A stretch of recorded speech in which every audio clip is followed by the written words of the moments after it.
Allow me to introduce Eileen Crumm. Eileen is a longtime special ed advocate, starting with her own child over 25 years ago. She has a PhD in political science and an MPA in quantitative public policy analysis. Eileen's career in advocacy began with her son, who was early intervention in special education.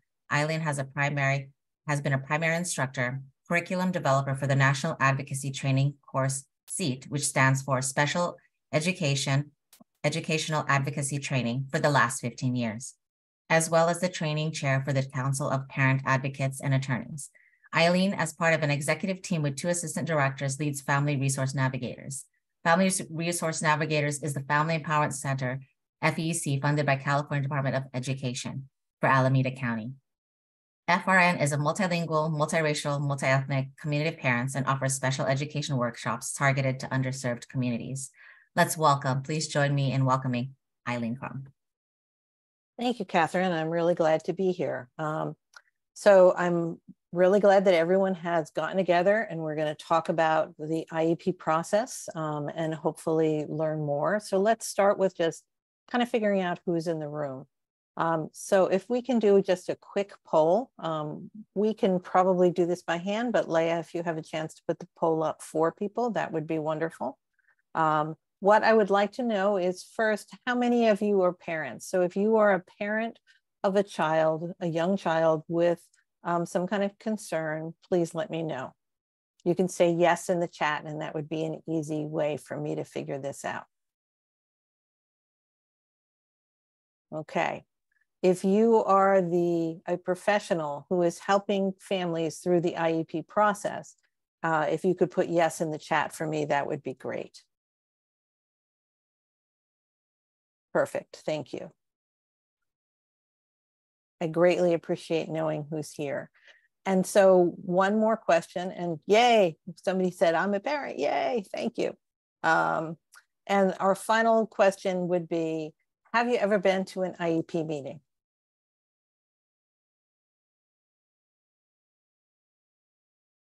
Okay, so we have a mixture of no's and yeses. So for some of you that this is going to be newer, and some of it, hopefully we'll get some new skills from being here.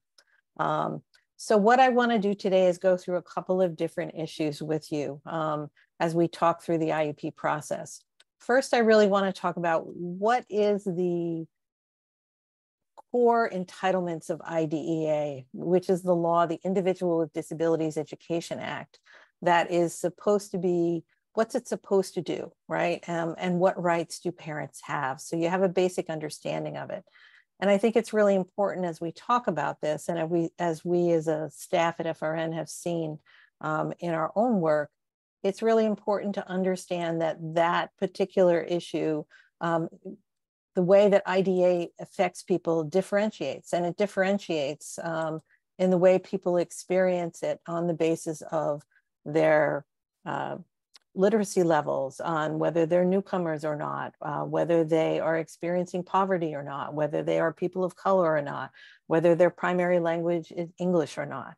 And so we really want to keep that in our mind as we move through this discussion of the IEP process, thinking about the fact of, well, what does this mean for all these different groups of people, right? And how do they experience this system differently perhaps than others do?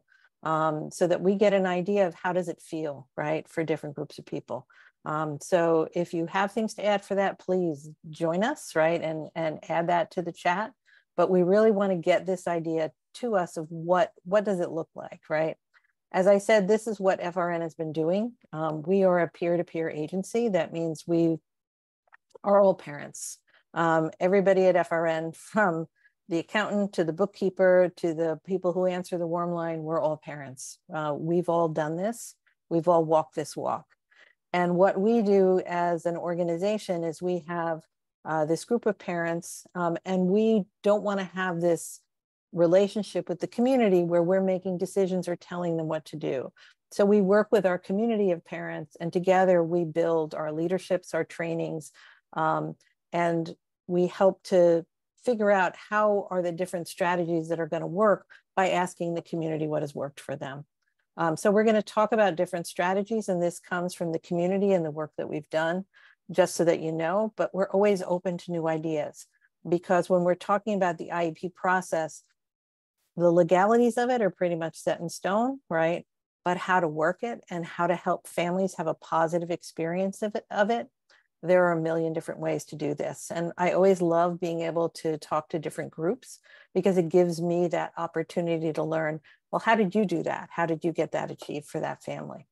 So that's really what we're going to try to do today, right? First, we're going to start out talking about the core of IDEA. We're going to talk about what are the difficulties that we see for these different groups. What does the data tell us about how they've experienced the IEP process, right? Then we're going to break into a small group, probably two, since there's about 30 of us here, to have this discussion of what do we see as the roadblocks for families in the IEP process. We'll come back. After that, we'll have a short break. We'll come back for a debrief on that. And then we're going to talk about the process itself. What is it supposed to look like, right? And then we're going to have a short video of an IEP that didn't go so well, right? So that we can get an idea of what does it look like in general, but what does it look like when things don't work the way they should? And then after that, we're going to have a role play. We're going to talk about ways to support a family in the process. And these should be ways of supporting a family, even if all you know about the IEP is what you've learned today, because we really want to have ways in which you can help a family become more of a participant in the process. And there are easy ways of everybody being able to do that. We're going to do a role play where we're going to redo that not so happy IEP. And then we're going to debrief and have some questions. So hopefully we're all good with that. Any questions before we get started?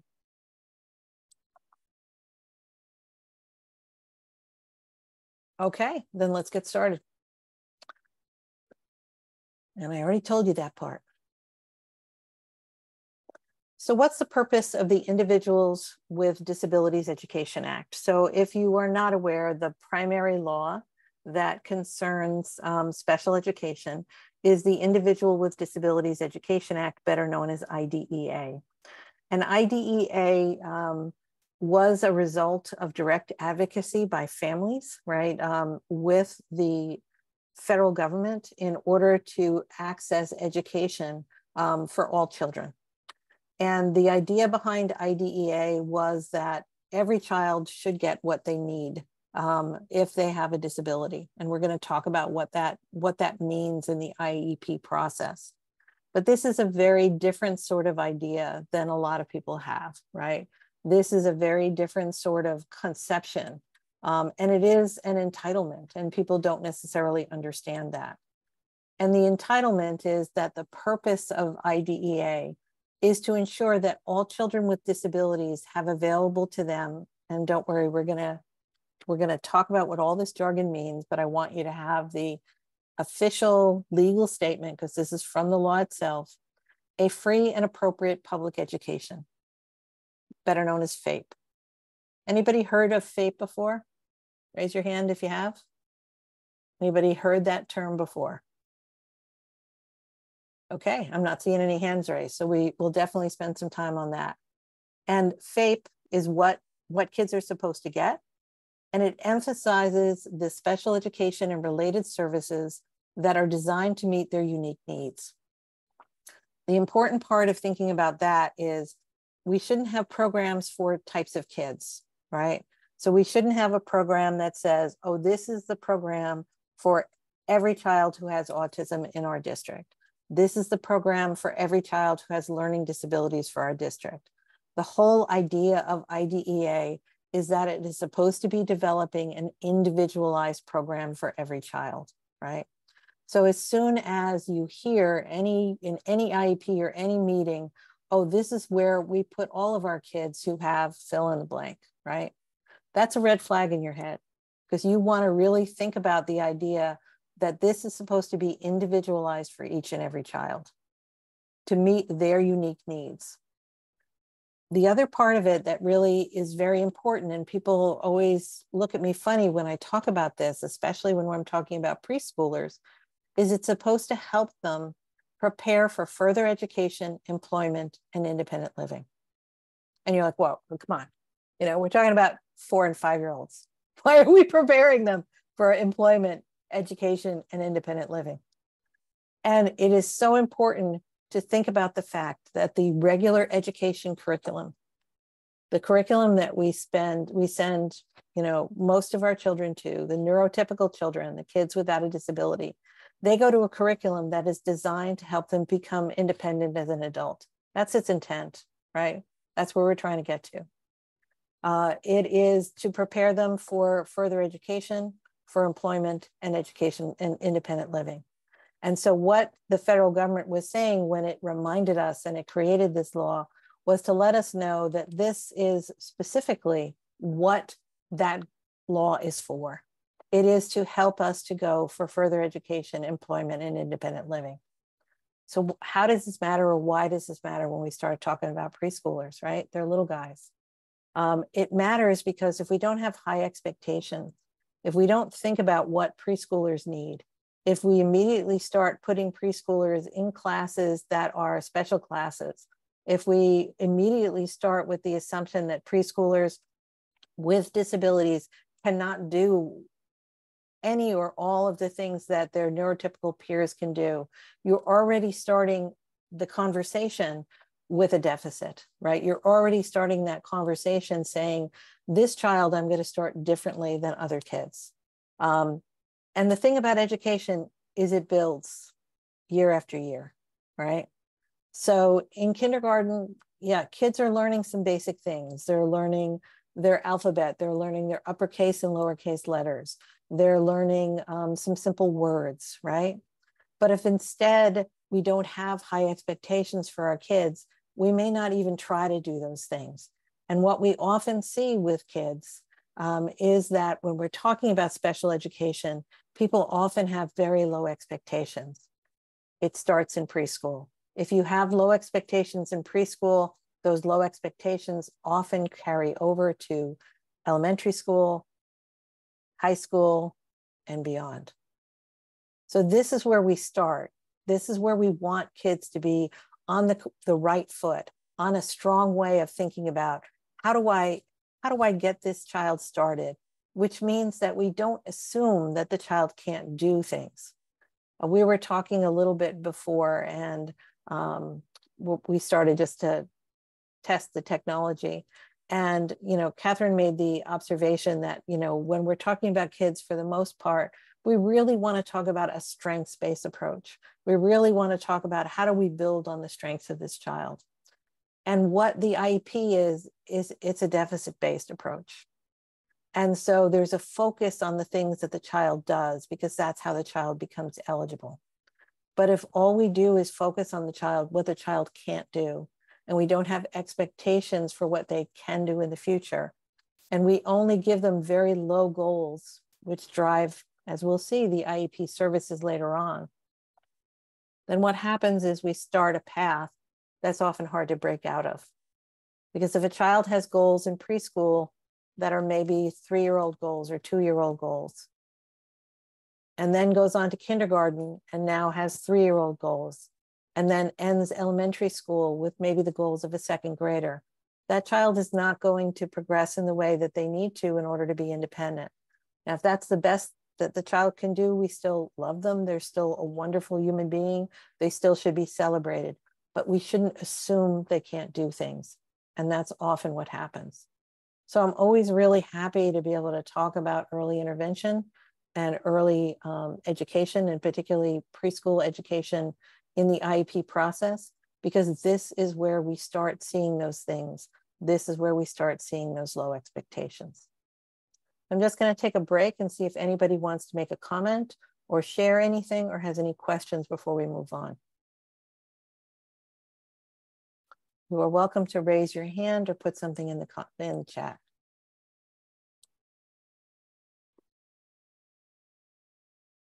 Okay, I'm not seeing anything. But this system that was designed to help people to become independent, that was designed to help people to go on to further employment and a good life, right, is imperfect. And this is a report out of Stanford University that just came out, I believe, last year. Yeah, 2022.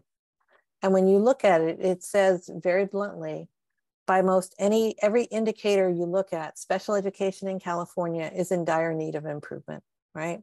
So the promise of IDEA is we're going to give every child what they need in order to become independent as possible, to have good life, right? And to be able to be employed to the degree that they can. So they have a life that is meaningful, important, that they have a passion and something that they can do. But by every indicator, we're not working. It's not successful. And so their conclusion was we need to rethink the way we organize schools so that students with disabilities are at the center and not at the fringes, right? And that's often where we see our children with disabilities. We see them as an add-on, right? We see them as something that is not part of the community, right? And that's where this idea of changing the system is coming from. So that's an important part that I wanted to just highlight for you all. So the average graduation for students with disabilities, those served by IDEA, was 67.1%. Again, these are statistics from the Cornell University Disability Status Report. The citation is in the corner if you want to see it. That's 17.5% points lower than the regular graduation rate. So the flat thing is we're not getting these kids through graduation. Many kids with disabilities, especially ones that are on the path that I described earlier, kids that we're not really challenging, that we're assuming that they can't do things, they don't graduate, they get a certificate of completion. And again, that's a wonderful achievement, right? But we don't want to assume that that's where they start. And that's about 17.5% lower. That's a big difference. And while COVID and the ability to work remotely has improved things in California in terms of employment for people with disabilities, the percentage of people with disabilities who are working was 37.1%. And that's compared to 78% generally. And then it's important also to remember that almost 24% of people with disabilities live in poverty, when the general number in California was 9.9%. So IDEA was supposed to help prepare people for further education. And we see that they're not reaching, they're not giving everybody what they need because we're not reaching the number, the same number as graduated, that they're supposed to help people to find employment, that we're not hitting that. That the percentage of people working with disabilities is extremely low, and that a large number of people live in poverty, right? And that's an important part to remember. So the promise of IDEA to get people to this point, we don't have the statistics to back up that it's achieving that. And the other part that it's important for you to remember when you're thinking about the promise of IDEA is really, is this everybody with a disability? And that's not what we find in our experience in helping families at FRN, nor is it what the statistics find. This particular chart shows disproportionality. And so there's something identified in special education, which is people who have been identified at a larger amount than the population. So if the population of African-American families is 9%, over-identification would be identification of children who are African-American in special education over 9%, because we assume that disability is normally distributed, that that there's not a difference in any particular group with disability. But we find overrepresentation, people who are identified as having a disability who at a much greater rate than their peers, right? And we find underrepresentation. And that is people who are being identified with a disability at a much lower rate than their peers. So if we look at this for low income, that's 60% of students in California. And this is the Legislative Analyst's Office, right? This is the government that's doing this. 66% of kids who are low income are identified in special ed. For Latina families, we see a smaller growth, right? It's 56% are identified when they're 54% of the students. With white, it's pretty much on target, 24 to 25. With Asian families, we see a much lower level of identification than they are a percentage of the population. So Asian Americans are often seen as the model minority, and they are actually under-identified by most statistics, right? So a child who is from an Asian country, who's Chinese, who's Korean, who's Vietnamese, is less likely to get into special ed than their white counterpart. And then finally, for our African-American families, we have almost 50% increase in identification versus the percentage of the population for the state as a whole. And On points out that there's a huge stigma around disability in the Asian community. And that's a great point, right? So we could dive into each of these things to think about, why do these things happen, right? There are lots of theories. Some are, like On points out, that there's a stigma in the community and parents are unwilling to have their child identified. And I know that from our own experience, we have 3 Cantonese and Mandarin speaking staff members, and they have told me that they're often asked, when the family is looking for services for their child, they're often asked the question, can I turn down the diagnosis, the eligibility category, but can I still take the services, right? Because they don't want to be identified as special education. So we've also heard similar sorts of things. There are also lots of people who believe that this is where unconscious or conscious bias starts to take place. Because when we see this over-identification, we see it in very specific areas, right? So for example, we see over-identification of African Americans and Native Americans and Pacific Islanders into 2 categories that are seen as more stigmatized. Learning disabilities, for example, is not seen as a highly stigmatized category. People think, oh, that's not as big of a deal.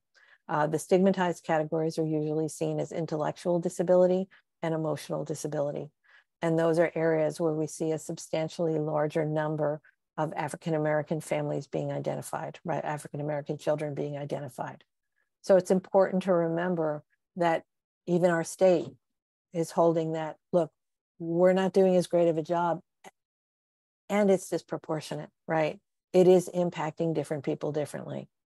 And again, when we return to that idea of why it's important to have these high expectations, the 2 areas that are associated with the stigma, those 2 qualification areas, emotional disability and intellectual disability, are also ones where people tend to have lower expectations of what people can learn and do. And so it becomes a pretty vicious circle, right, in terms of the child's ability to progress.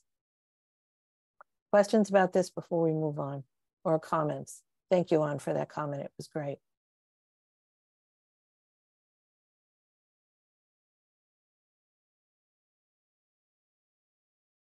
Okay.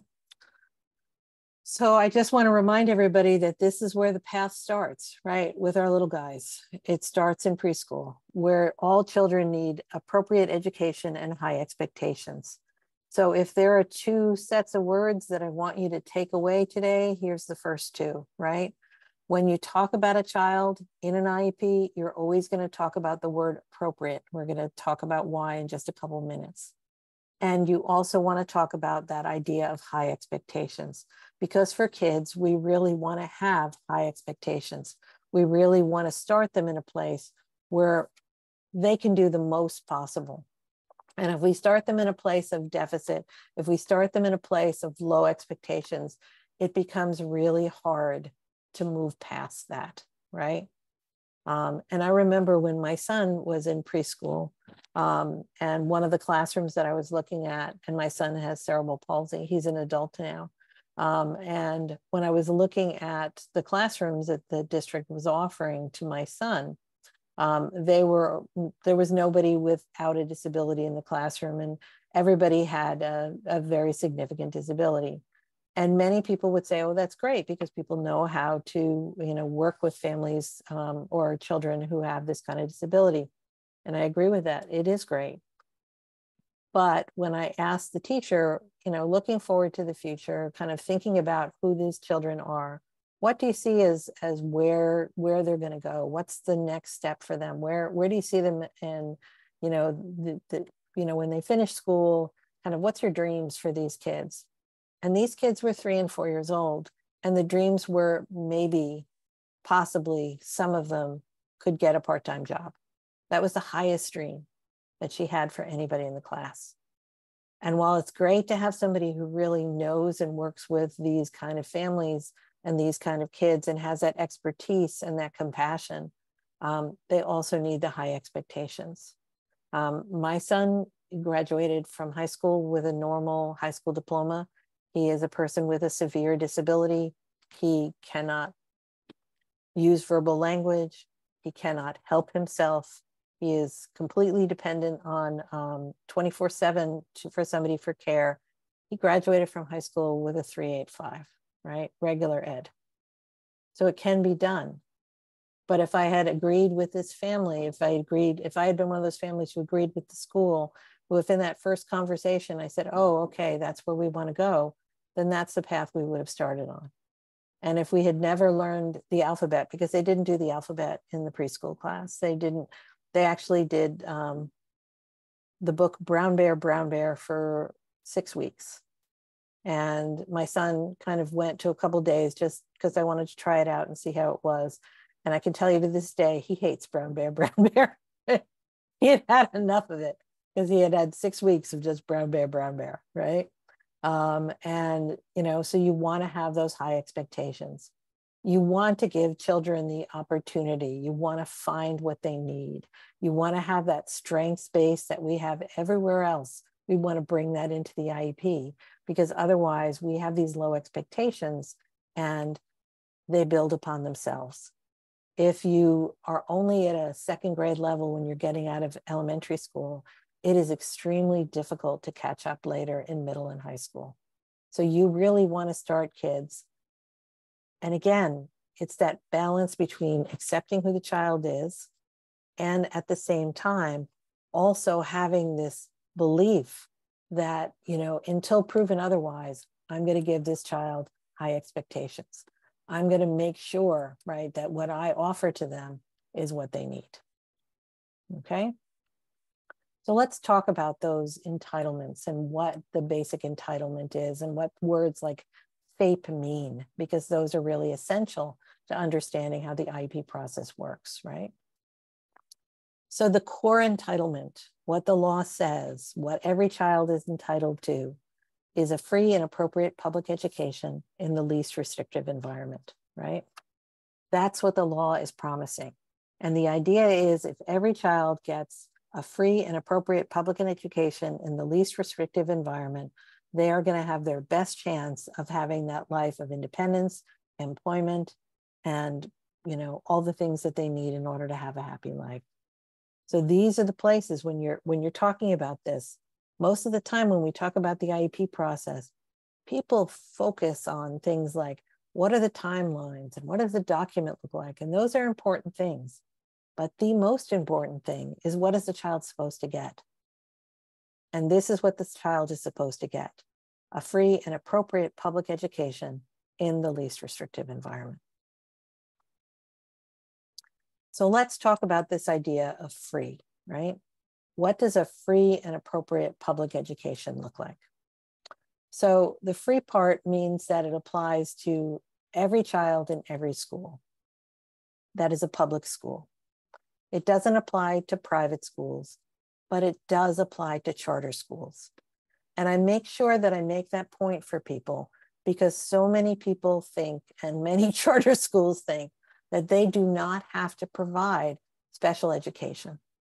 But special education is something that has to be provided by every public school, right? And that free part includes all the assessments and evaluations, as well as any of the services and supports that are specified in the IEP. And there are all kinds of supports and things specified in the IEP. These are the services that the child is going to get in terms of the instruction, better known as specially designed instruction, assistive technology, And so, for example, my son is a major user of assisted technology. He uses a computer where he can spell out words and it can talk for him, right? But assisted technology can also be really simple things. As my fingers get older, I'm getting arthritis, and I might use things, for example, to help me hold my pens better. That's assistive technology. So assistive technology is anything that helps you to learn better that are those kind of aids. And it can be everything from simple things like that to graphic organizers to write, to models of letters, right? Or to teaching math with blocks rather than just with the numbers, right? There's all kinds of things you can do that would be assistive technology. The supplemental aids and services are those which children receive in the classroom, right? And those services that the children receive outside of the classroom. So one of the things people think about is that special ed means a separate classroom. Special ed means another place. But special ed is just a group of services for a child. And those services can also be in a regular preschool classroom. They can be in a Head Start classroom. They can be in a regular kindergarten. They can be in a special, they call it a special day class, which is a segregated kindergarten, largely for kids with special needs. So there's all kinds of places those services and supports take place. And they include related services like things like transportation. So one of the concerns often for our preschoolers and our little guys is transportation to and from school. School for little guys can sometimes only be, for a preschooler, 3 hours long, 3.5 hours long. And for parents who are working, this can be a major issue. They might need also to connect with our friends at Bananas or Hively or 4Cs to get some childcare for their child. And then they would need to be able to transport that child during the day because they might not be able to take off from work, or they might not have a car to be able to transport it. So transportation is another thing that can be included in an IEP. It can also include aides or paraprofessionals. So if a child, for example, needs somebody to redirect their learning, if they tend to, stare off into space and get distracted, and they need somebody to bring them back and kind of have them focus on what they're supposed to do. Or if the child has medical needs or behavioral issues, right? All of these things can be included in an IEP, and all of it is free, right? Whether it be from a charter school or from a regular public school, it's all free. So it's really important to remember that part of FAPE. And so if you ever hear a discussion at an IEP meeting about charging a parent, it should only be for things that other parents pay for. So it can be like if other parents have to chip in to have a class trip, then they should pay that fee. But sometimes what I hear parents calling me about is they'll say, our kindergarten is taking a trip and they're asking for me to pay for the aid, or they're telling me that I have to attend or my child can't go on the trip. Both of those things are not cool. Those are not things that would normally be allowed, because all of the services that are included in the IEP should be free to all children and free at all public schools, right? Just to make sure we're on the same page with that. So how do we define this idea of what is appropriate, right? I do want to talk about one more thing before we move on from free, because it does relate to a lot of the kids that we work with. And it is something that as professionals, and we have a lot of professionals on this call, that I want you to have a heads up on. Free also, it means that you don't have to use your Medi-Cal at school. So there was a law passed in 2015 where the schools can use Medi-Cal for the services that are provided at school. This can include things like occupational therapy, and they work on your small muscles like your hand, physical therapy, who work on your larger muscles like in walking and running and things like that. It can also include things like nursing services. It can also include things like mental health therapy. And after 2015, the parent can sign a document that agrees to allow the school to use their Medi-Cal at school. I just want to make sure people understand that children don't have to use their Medi-Cal at school. If a child, for example, is receiving speech therapy and it's being paid for at school, and the parent also wanted to get speech therapy, say from the Alliance, say that's where they had their Medi-Cal, and they had their child evaluated for speech therapy through the Alliance, and the Alliance might say to them, we can't give you speech therapy outside of school because you're already receiving it at school. So part of what we're thinking about when we're thinking about free is that it doesn't necessarily, they cannot require other funders to provide the services that are written in the IEP. The school is the funder of first resort. And this is one of the places where I often see it being a problem, in that family members will agree thinking, oh, the district will say something like, oh, don't worry about this. It helps us pay for odds and ends.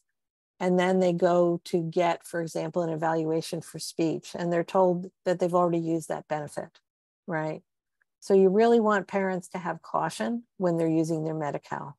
So when we're talking about free, it means that the district is responsible for the things that are written in the IEP. And while parents can agree that there are other funders and that they can agree to use those funders, and I am absolutely fine with them using those funders, I want them to be knowledgeable that by using those funders, they can impact their ability to use, for example, their Medi-Cal in other settings, right? So free means free, which does mean that you don't have to agree to Medi-Cal. And that 2015 law is a little insidious, because what happens in it is if you sign it once, the district can use your Medi-Cal once. And you have to formally retract it in writing. So you don't have to sign it every year. So some families have signed this many years ago and don't even remember that they've agreed to use their Medi-Cal. And then they'll try to use it for other things and not be able to do so. So when you're thinking about free, it really means free. It doesn't mean that somebody can be required to use their Medi-Cal in order to access school district services. I'm going to pause there before I move on to appropriate and just make sure we're good with that, because I know this is often a topic of interest for those of us who work with families. Go ahead, Maria, please. Hi, thank you for holding this meeting. So I have a question about what you say about that the school or the district is entitled, kind of like responsible to provide services. So do you have a list of which districts and also a list of services that we can request as an advocate for our kids? And that's a great question. So we're going to talk a little bit more about it. We have a comprehensive list of all the districts, and where you get your services from depends on where you live.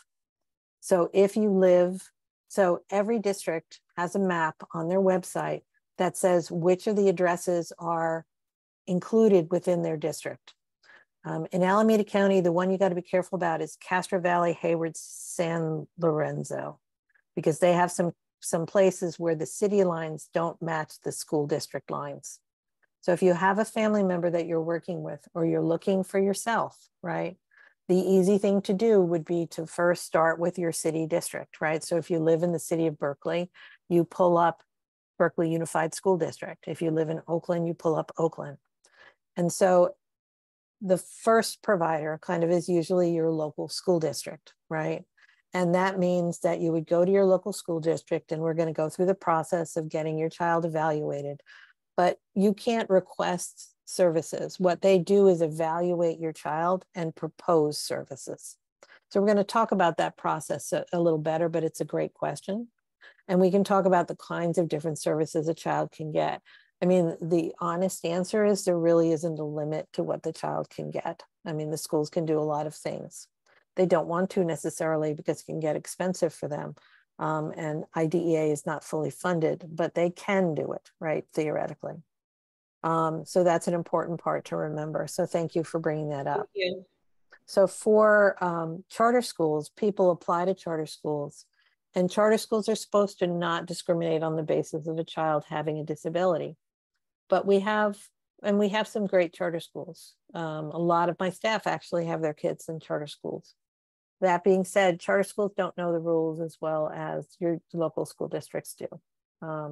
And so an easy place to start would be wherever a child lives, we contact that school district, and we're going to talk about the process to get that child started, right? But right now we kind of want to talk about what should they get. And the easy answer to your question, Maria, is whatever they need, right? And whatever they need in terms of achieving their IEP goals. And we're going to talk about that relationship in just a minute, but that's why high expectations are so important. Because if your goals are low, then your services are low, right? So you always have to remember to think about this in terms of, you know, let's have high expectations for this child. If the child has shown they can't do it, great, then we adjust, right?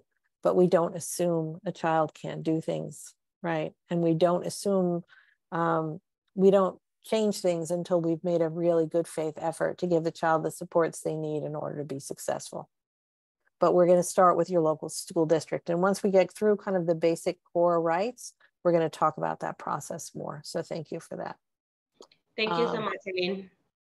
No problem. I appreciate the question. And Maria Hernandez, and that's you too, asked, can we request ABA services to the school district?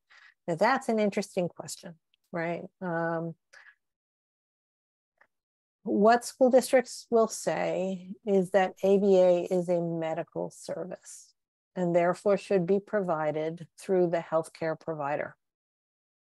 And healthcare providers, especially with the Autism Act, do provide ABA services, including through Medi-Cal here in Alameda County. If you have families that need help with that, help me grow both the phone line and our staff, we do that. That's our bread and butter. We do that all the time, right?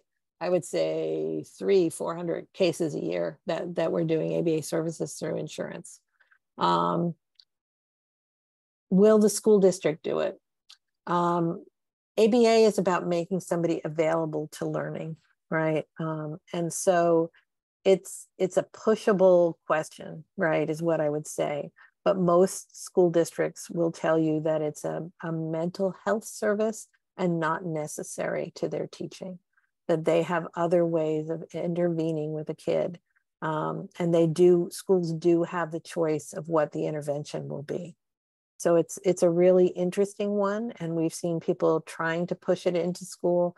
I rarely see ABA successfully being incorporated. Which is interesting because mental health is definitely incorporated into schools. So ABA is kind of similar, but it is a resistant.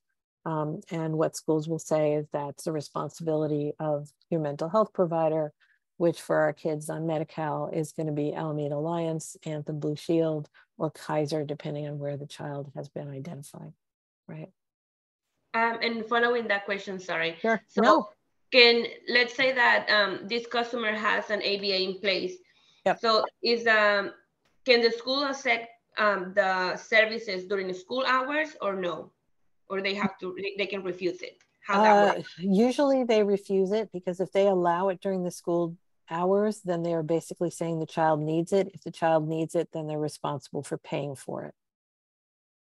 Okay. Yeah, that's why they kind of like don't want it to kind of like have services in school. I got it. Yeah, thank you. However, preschools will often accept an ABA provider because they don't have the same kind of entitlement. So childcare settings, and FRN has been our Help Me Grow staff, and I'm sure this is also done by the linkage line staff.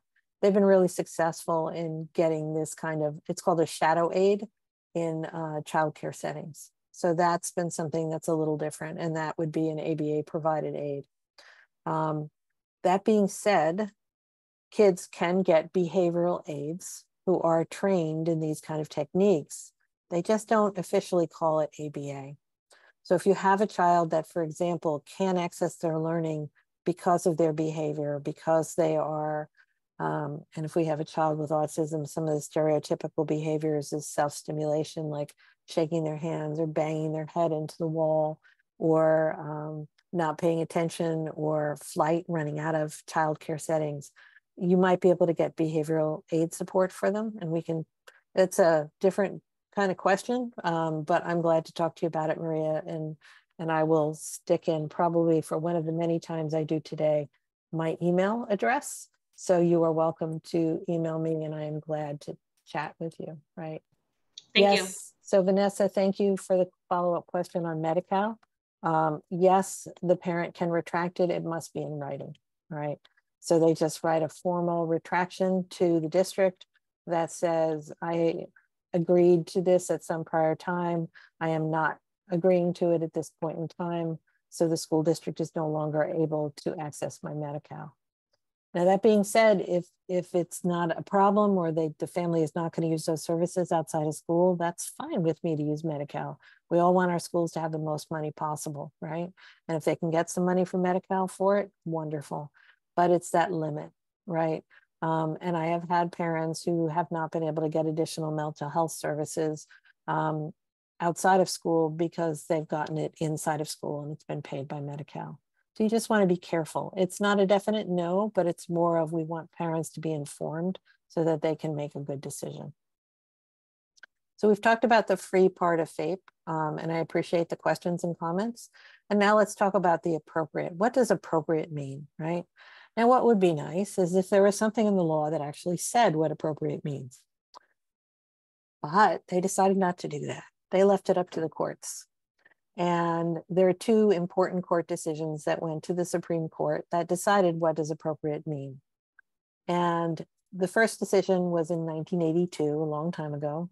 And it basically said it must be reasonably calculated to enable a child to make progress. And this particular child, Amy Rowley, was a person who was deaf. And she was having a difficult time following the classroom activities and what was going on, because she was, she wasn't able to hear things. They were doing an earphone for her for the teacher, but she wasn't able to hear the conversations around her. I had the pleasure of, she was actually at Berkeley Law School last year, and I had the pleasure of meeting her and hearing her speak. She's a professor now, actually nearby us. She lives in our area, folks. And she lost the case because the Supreme Court said, hey, she's getting A's, she's doing fine, right? She doesn't need to have that. And that was the Rowley decision. You need to have enough services that are reasonably calculated to enable you to make service, right? Non-trivial progress. And those are the services that you need, those that help you make that non-trivial progress.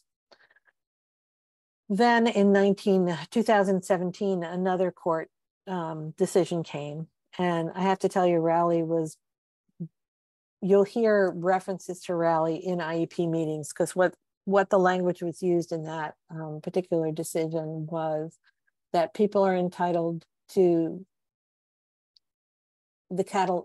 people are not entitled to the Cadillac. They're entitled to the Volkswagen Beetle, right? So you'll hear a district say things to you like, well, the family's not entitled to the Cadillac. They're referencing Rowley, right? They're saying it's not the best that the child is supposed to have. It's what they need. So one of the things you want to school yourself on is when you're at an IEP meeting supporting a family, you never use words like, this would be good for them. This would be helpful for them. This would, really benefit them in some way. And that's what we think, right? So we think, oh, those are great things to say. Never say those. What you want to say is the child needs the things you're asking for in order to make progress on their IEP goals. Need is what Rowley is about. Not good, not helpful, not beneficial, but need. And then we had the case of Andrew F. And Andrew F. is a young man with autism who was not making a lot of progress. I believe he was a middle schooler when this case was filed. And he had the same goals for about 3 years. And the district was basically saying that he couldn't really make any progress. And so, he had plateaued and there was really nowhere to go. And I hear this a lot, even for preschoolers. I mean, it's scary when I hear this for preschoolers, but I hear this for preschoolers. Oh, they can't do any better than that. And Andrew's parents were able to take him out of school and place him in a private school. And they followed the whole IEP process. They worked with an attorney because you need to in that kind of case. And they put him in this private school that was specialized for people with autism. And Andrew made tremendous progress over the course of the year. He wasn't able to read at the beginning of the year. He was reading like only 1 year behind grade level at the end of the year. It was remarkable, the amount of progress he made, because he had the things that were appropriate for him. And this is again where the idea of high expectations come back, because what the Supreme Court said, yeah, we support Rally. It's only things that you need. But those goals that you have for this child should be what they call appropriately ambitious. And appropriately ambitious means that every child has the right to make and the chance to make challenging objectives. And it reinforced the idea that in the absence of other evidence, those challenging objectives should be typical school-age goals, right? So when a district is saying, oh, this child, you know, they're still at you know, they're 5 years old and they're at, you know, we're going to say that they're at 3-year-old level. And the district says they really can't do better than that, right? And that's where you start the conversation to say, are these goals appropriately ambitious for this child? Usually that judgment is made by the people evaluating the child, right? But that's really where we want families to bring in. So say if a family member is saying a child can do something and, you know, the district does not see it, we want to make sure that information comes into the meeting so that they know this, right? So that we have appropriately ambitious goals. And we worked with one family, and I think it was in 2018, and this child was primarily Cantonese speaking. And he had very significant autism, but he also still is a brilliant young man. And the district made a couple of mistakes. First, he's Cantonese speaking. The evaluator spoke to him in Mandarin. How they got that by, I'm not really sure, right? So the evaluator said he couldn't answer a lot of things. And he was placed in a class at 3 in Oakland Unified for people with intellectual disabilities. And they were just learning the numbers, kind of like the 1 through 10 numbers, which is a typical kind of preschool sort of thing. And there was a big pile of blocks in the corner, and the teacher came over, and this young man, he had sequenced the numbers between 1 and 200. He had put them all out, right? And when he didn't have them, he had written down the number on a piece of paper. Very advanced for a 3.5-year-old, right? But he had not been appropriately tested because he had been tested not in his native language. You know, Chinese is not a language, Cantonese is a language, Mandarin is a language, and that was a very rookie mistake on somebody's part. And then in addition, the idea was they didn't really let him show what he could do. And while he definitely has social and communication disabilities, this young man is brilliant, right? I mean, to be able to do that 3.5-year-old is just amazing. And he is, you know, his goals were not appropriately ambitious. If your goals are not right, you're going to end up in the wrong kind of placement. You're not going to get the right kind of services. And so it's really important that you think about, as you help families through this process, or you're a family going through this process, that you share the information you have about some of the things that the child can do. When this was shown to the mother, she's like, yeah, he does that all the time. We got him blocks between 1 and 1,000, you know, little pieces of paper, cards, I guess is what she got them. And he's able to sequence those. I was like, oh my goodness, right? That's just remarkable. And again, this family had felt intimidated to share anything about her child, right, at the IEP. She didn't even share the fact that she couldn't communicate to the evaluator because the evaluator was only a Mandarin speaker and she was only a Cantonese speaker. So again, part of what we're doing in supporting families is helping make sure the process acts as it should, which means that the parents, and we're going to talk a lot about this today, have their experiences, their observations, their expertise brought to the table. And a lot of the families that we work with feel that they can't, you know, some don't trust the system, some feel uncomfortable, some feel like they're grateful for anything, you know. And again, this is where professionals working with families and supporting families can help with this process, right? So again, appropriately ambitious goals, that's what we're looking for, right? Appropriately ambitious goals. We good?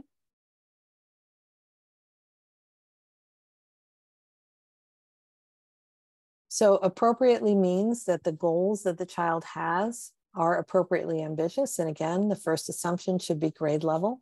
So if the district is proposing non-grade level goals for this child or non-age level goals for this child, it's important to ask why, right? I mean, we don't want to get, you know, that they may be appropriate, but again, we want to have a reason, not just assume that what is said is true, right? And a lot of times in IEP meetings, we become audiences, right? We're not participants, we're audiences. So the biggest thing that you can do to help a family is to make this a conversation, right? Rather than a lecture. That's always the way that I frame it. You shouldn't just be listening. You should be talking. You should be sharing. You should be brainstorming, because that's what's good for the kid. That's what the law calls for, right? The child's documented needs for learning are met by services and supports. And this is a really important issue, going back to Maria's earlier question when she said, what can a child get? And the answer is only the things for which the child has documented needs, right? So you can come in and say, oh, this child needs speech therapy. Unless there is documentation that this child needs speech therapy, the child's not going to get it, right? So it's really important to remember that this is about what's on those pieces of paper, right? Or on the digital files nowadays, right? Both, actually. So you really want to make sure that the families are going to tell everybody what their documented needs are. This is a problem for many families, because especially the families of little kids, because there are stigmas against it. Parents may not know enough about development, right, to understand it. And I understand from Catherine, there was training just before this on, and I'm sure she's going to flag us on it later, on development and red flags and ideas of when you would move forward. But if those things are not documented, there we go, the link to the video, understanding and identifying developmental delays, right?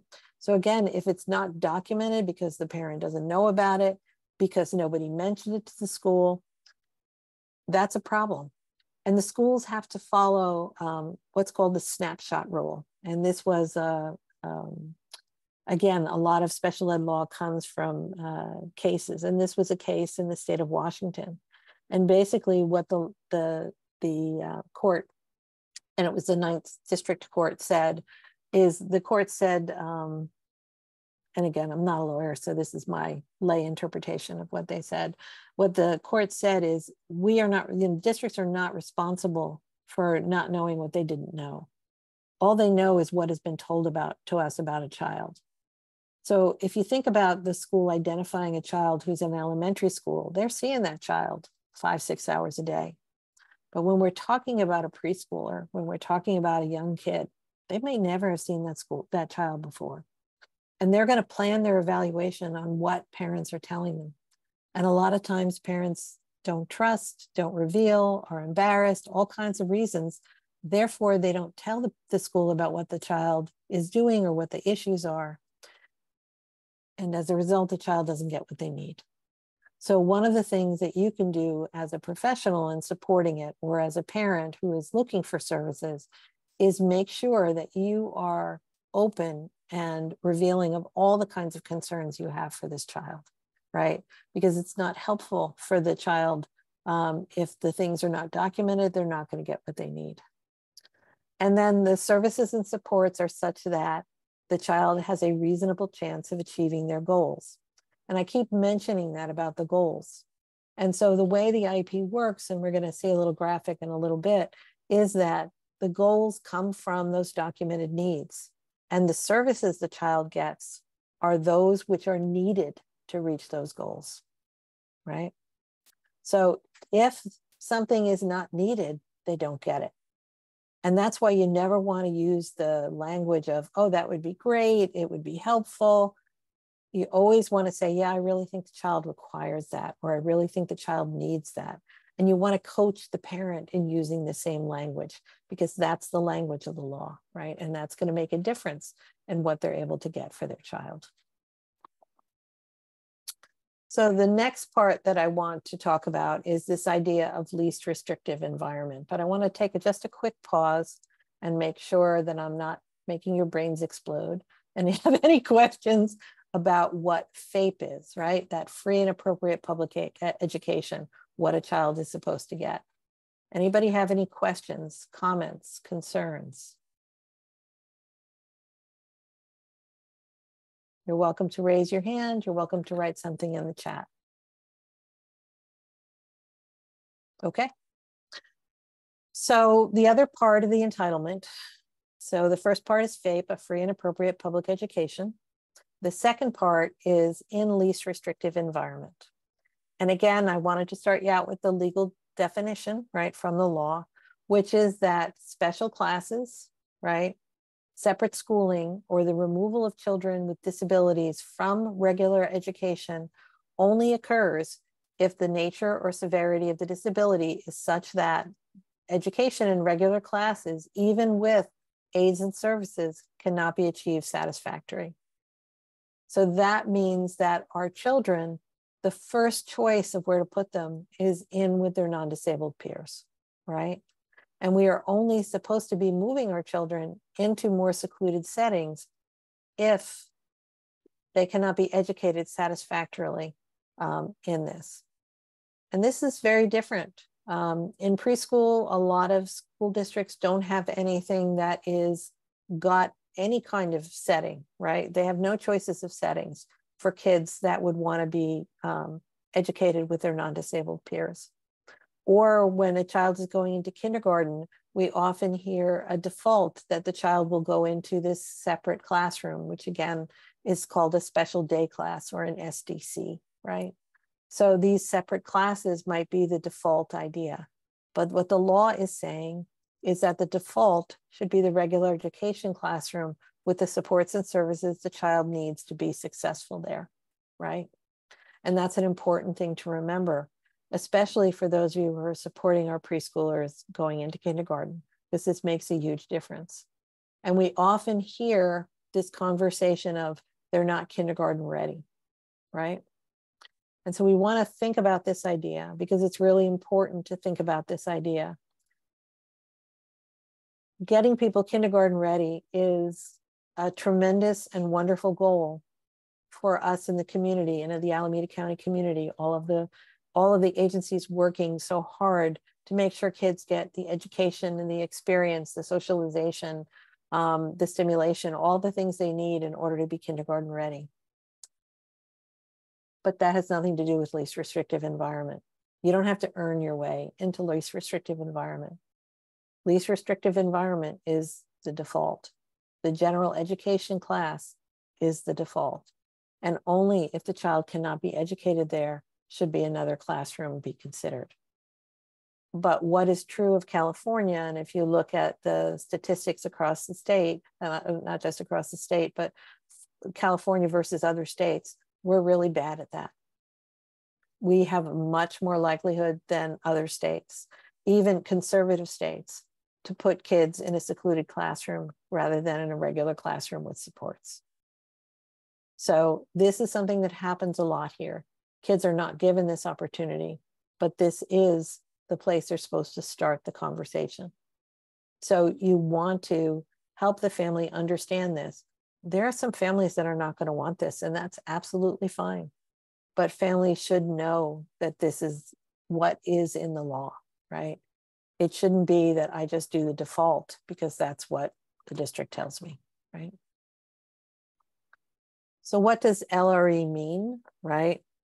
And LRE means that students should not be removed from general education unless their learning can be achieved with the use of supplementary aids and services. And this goes back to Maria's question. I think I have it on the next. I don't have it on the next slide. I think I have it on the next section. But what kind of supplementary aids and services are we talking about? What kinds of aids and services have you guys heard about for kids in the classroom? You put it in the chat. What kinds of things can help make a child successful in a classroom? An occupational therapist might be something, right, that somebody is working with. Occupational therapists are often working with kids who are have regulation issues, right? And therefore may need to work on it. Speech, a behavioral aid, or a paraprofessional, a one-on-one aid. There's also a shared aid. A lot of people are not aware that a shared aid is also available, that a child may need, an aid only in specific circumstances, and then they might share it with another child, right? The other thing that we, often see is the adaptation of materials, right? So for someone like my son who physically can't use his hands, we might use manipulatives for his math, right? That might be something that we do. So we might have different kinds of instruction for different kids. We might have co-teaching. We might have somebody who is a special ed teacher. Oakland does this a lot. They have a speech pathologist in with a kindergarten teacher, and they'll have or with a preschool teacher, and they'll have a class that has both teaching the class. We also have classes like that for kids who have experienced trauma or mental health issues, where there's a teacher and a counselor in the classroom, right? So there could be another teacher in the classroom. There could be other people to help. There could be specialized sorts of services for that child themselves. You might have communication groups. You might have physical therapy. You might have specific equipment. You might have a nurse who's on there if a child, for example, has sickle cell or epilepsy and needs somebody who is going to be able to help them in the times of crisis. So you might have a nurse assigned to working with that child. So there's all kinds of supplementary supports and services, right? Which is why I can't answer your question easily, Maria. It's what they need, right? They should not be removed unless they're getting what they need, right? And this is a really important part of thinking about what is least restrictive environment, because the default, especially for some of our young kids, especially for preschool, is in a specialized classroom, a separate classroom. Okay, so I just want to do a couple things, and then we want to do a short breakout in terms of thinking about what these barriers are for families, right? One second, I unshared my screen just a minute too early. Let's try that again. So let's think about the things that, I want you to take away from today in terms of supporting family and helping with advocacy in this idea of FAPE and LRE. So it's important to remember that words have power. If you use those words, if you use FAPE and LRE, it makes a difference, right? So it can be uncomfortable for you as a professional or for a family member to use those words, but they have, as you've seen, very specific meanings, right? And so when a child is not getting the services they need, you can say the child isn't getting the services they need, but you can also say they're not getting FAPE. It's the same thing, right? If a child is not being given appropriately ambitious goals, if we're going to the least common denominator, because that's the easiest way for us not to give a high level of service for the kid, again, that's the idea that, goals are going to drive the service level. So we really need to think about that. You can discuss how the child will have access to and benefit from the general education curriculum, because the default is often to be in a specialized classroom. But if we have, for example, a child with a speech delay who is in a specialized classroom, they might not have anybody else who uses verbal language. And one of the ways in which kids absorb verbal language is from other kids. So that might not be the best place for that child. So you want to think about what are the advantages to this person to being around other people like themselves. I mean, from a personal standpoint, I also think it's where we start being more inclusive, right, with people with disabilities, and not thinking of them as a separate and an other, right, is when they're a part of our world. One of the problems my son has is he has unnecessary movements. His body moves without his desire or consent. And one of the memories I have of this really strongly was that I was driving some of the kids on a class trip, and I had 3 kids in my van, and my son was in his wheelchair, and he kept, his arm kind of goes out like this, and he kept putting his arm out, and the child sitting next to him, his friend just kept kind of gently putting his arm back into his lap. And I thought, oh, well, that's really lovely, right? To look at that, because she knows who he is. And then the other child, another boy was sitting next to this young girl on the other side, and he started doing the same thing to her. And she looked at him and she said, who do you think you are? Right? You're not Will, my son's name. And that's exactly the kind of thing that makes a difference, right? To have that acceptance, that understanding. And I'm sure as that young woman has grown up, she has grown up to be an exceptional person, right? Because she, even as a young child, was very open. So there's definitely benefits to all of this, right? But not thinking about that or not talking about that is what usually happens. And then discuss the kinds of services they need. What does this child need to be successful? This can be positive behavior strategies, language and communication instruction, specialized instruction or needs, assistive technology. All these kinds of things can be added and provided in a variety of settings. So it's really important to think about all those things. So Martha is asking, what happens or is the best strategy to use if schools don't agree with having a behavioral aid? Well, it would depend on what the behaviors were so the school has the right to have a behavior plan on their own. They choose what the behavior plan is. And at first it's usually the team, the way California law is written, in my understanding, again, not a lawyer, is that they can create a plan for the child that's kind of their best guess. But a lot of times that doesn't work. And then we ask for what's called a functional behavioral analysis, similar to an ABA sort of analysis of what the child requires. And sometimes that person will come in and say, well, that child needs to be redirected. Some kids, 40, 50 times an hour is the honest answer, right? And what I usually do in those kind of circumstances, I'll turn to the teacher and say, do you have time for that, right? And the teacher will almost always very quickly say no. I've got 20 other kids in the class, I've got 10 other kids, I've got 20, 30 other kids, whatever. Depending on what the grade level is and the setting. And then I say to the district, so how are you planning on doing this, right? So that's one way of just showing that kind of, they'll say the teacher will do it, and then just ask the teacher, right? They're actually usually grateful that you do. So thank you for that question, Martha. It's a good one. So I want to break us into 2 small groups. I think we have, let me see. I'm going to turn this off for a second.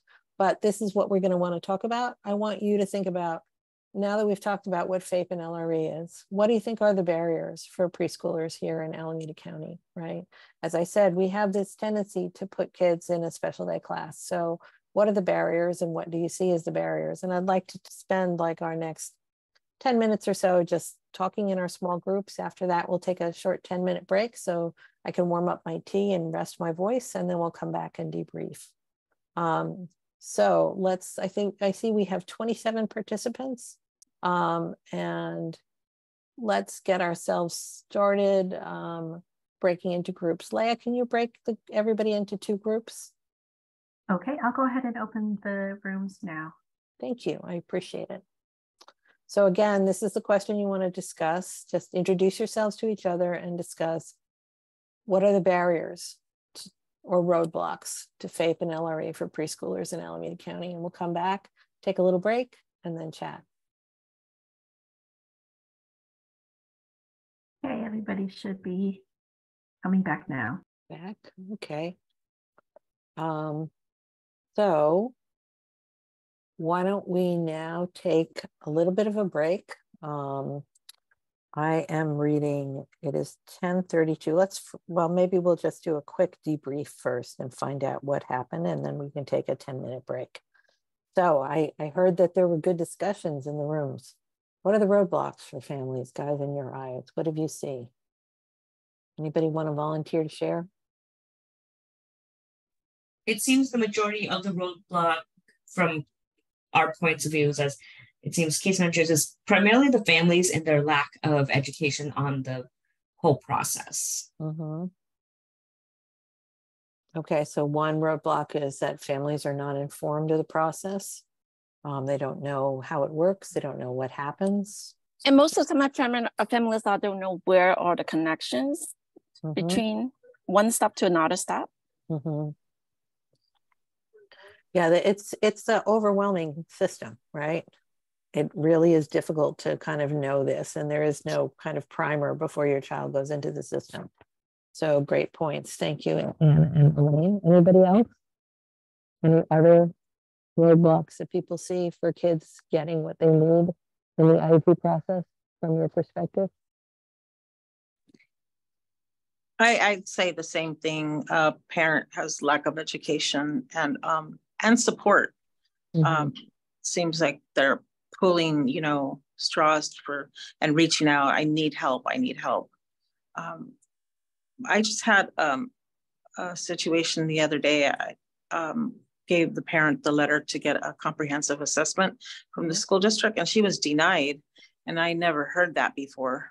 Yeah, the district can deny it. How old is the child? Not in preschool, 5. Has the child been in district services at all? Is it a district preschool or is it an outside preschool? I believe he is in preschool, but I'm not sure if it's outside or school district. Yeah, I mean, I do hear that happening when the district doesn't know the child and the parent doesn't provide enough information in the request for assessment, right? That often happens. Because again, remember we talked about that snapshot rule, right? And that's important to remember. And so many of our families, and people were pointing out before, either don't trust systems or they feel ashamed or stigma. So they don't say things, right? So like example, some of the families, and if you come next week, you'll hear the people who are actually doing this work in Help Me Grow. Some of the families will come to us, well, I have a concern with speech. And good percentage of the time, I have a concern with speech turns into, I need to evaluate whether this child has autism or not, right? But the families are not comfortable starting at that place, right? They're not comfortable. We only find those things out a month in, right? And so then we have to flag the district, oh, well, the family is also concerned about this, this, and this. So making sure that the family feels comfortable in revealing whatever they're concerned about, that's going to be a really important part. And my guess is when it's a quick denial like that, the school didn't see anything. Right? Yeah, the mom is she advocates for her child, and doesn't agree with their decisions. So she reached out to me, and I called the school district, the Office of Education, which put her in touch with, I forget the name of the program. It's like a middle. Maybe dreaded? No, it's like a middle person. I forget the acronyms. ADR. No. Alternative dispute resolution. Okay, well, let's talk about what the choices are. We can see if one of them is what they did. So one possibility would be to get a mediator, right, to discuss this. Another possibility would be they could file a complaint, right, with the California Department of Education, and we can talk about that. We will talk about that later. Another possibility would be for them to provide additional information to the district, for example, a doctor's evaluation or something that, is corroborating what the family is saying, right? Honestly, they can call us, we'll help. It was SELPA. The Special Education Local Plan Area. Yes. So the agencies within Alameda County, there are 5 SELPAs, and the SELPAs are organizations of school districts. And the money for special education flows through there, and they often have what are called alternative dispute resolution techniques that they use. So they're probably going to do ADR with the SELPA. And there are 5 SELPAs. We have North Region, we have Oakland, we have Tri-Valley, we have, I'm forgetting 2. I'm in Santa Clara County. Oh, you're in Santa Clara County. Oh, okay. So you have a different set of SELPAs, so I don't have to remember the other two. So good, yay. But the SELPAs often have that kind of thing available. But Santa Clara County also has Parents Helping Parents, which is an agency like ours. Oh, yeah. And the parents can call there too, right? Okay, yes. And, you know, they can help them through the process. But again, the strong guess is that they didn't get enough in the request for assessment letter to say that they needed to assess the child, right? So that request for assessment letter, it's hard for families. We're going to talk about that when we come back from break, but it's really hard for families because you have to say all the negative things about your kid. You don't want to do that. Yeah.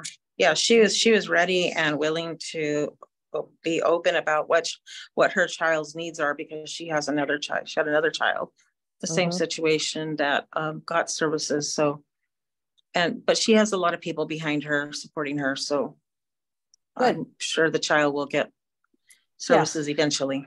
Yeah. So, but that's usually when you get that kind of, usually it's like when I see those, it's the child has a diagnosis of ADHD. I want to have them evaluated, right, for school district services. Nothing about how it impacts their education access, right? Yeah. And that's the kind of thing where they have an easy no, right? Okay.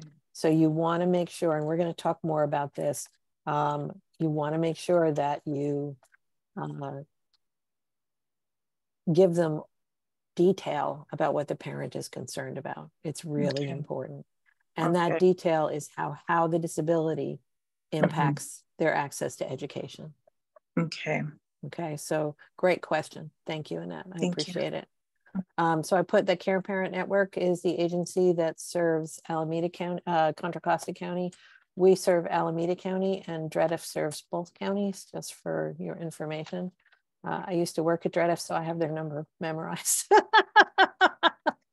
I used to say, hi, this is Eileen from DREDF. Our phone number is 510-644-2555. So there you go.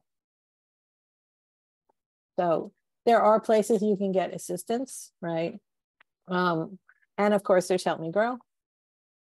And for kids who are under 5, especially here in Alameda County, where we have a really fantastic program where our Help Me Grow navigators, the family navigators, go to IEPs with families all the time. And the phone line people coach families through the process all the time. So that's another big possibility if families need help. And they will get a partner in Help Me Grow. It's a really fantastic program. So we're really proud of what we've all built together. So that's another alternative. And I'm sure that Leah can provide the link for us. So let's take a short break, but thinking about that as we come back, let's take a short break and think about just kind of what are the barriers to this as we talk through the process. And the barriers you've identified is the knowledge and the abilities of the family. So how do we help get that information to it? What's the name of my organization? We are at FRN, Family Resource Navigators. My number is 510-547-7322. And we have a bilingual warm line where we have 2 people who are Spanish English speakers, and they can answer questions, basic questions about things. If something is more difficult, it'll get kicked to somebody else. Or if the family needs kind of real hand holding, it'll get kicked to somebody else.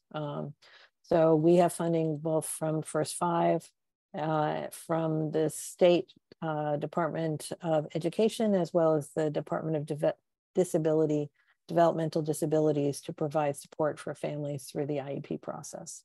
So we have, last I looked, 14 languages, right? We have Fari, we have Darcy, we have Arabic, we have Cantonese, we have Mandarin, we have Spanish, we have Hmong, we have German, we have French, we have Hindi, we have Tamil, we have Urdu. That's it. English, and we have English. So that's us. So, and thank you for the Alameda County Help Me Grow. The nice thing about Help Me Grow is it's a single door, right? If, you need developmental screening or help with that, the people at the the phone line will be helping you, or if you need the navigation where you don't need somebody to really go with you.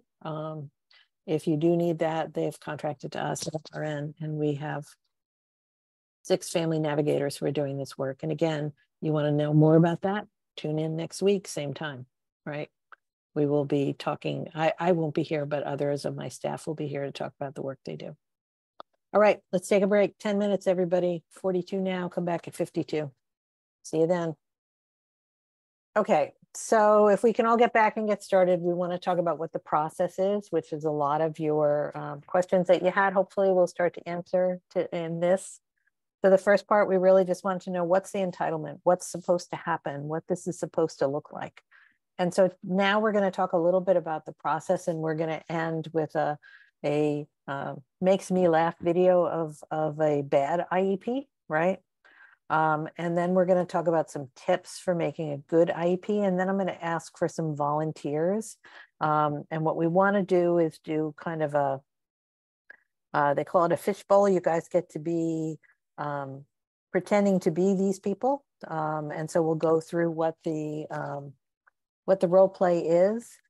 Usually we change the cast, for lack of a better word, midway between. So think about if you would want to do this and what role you would want to play.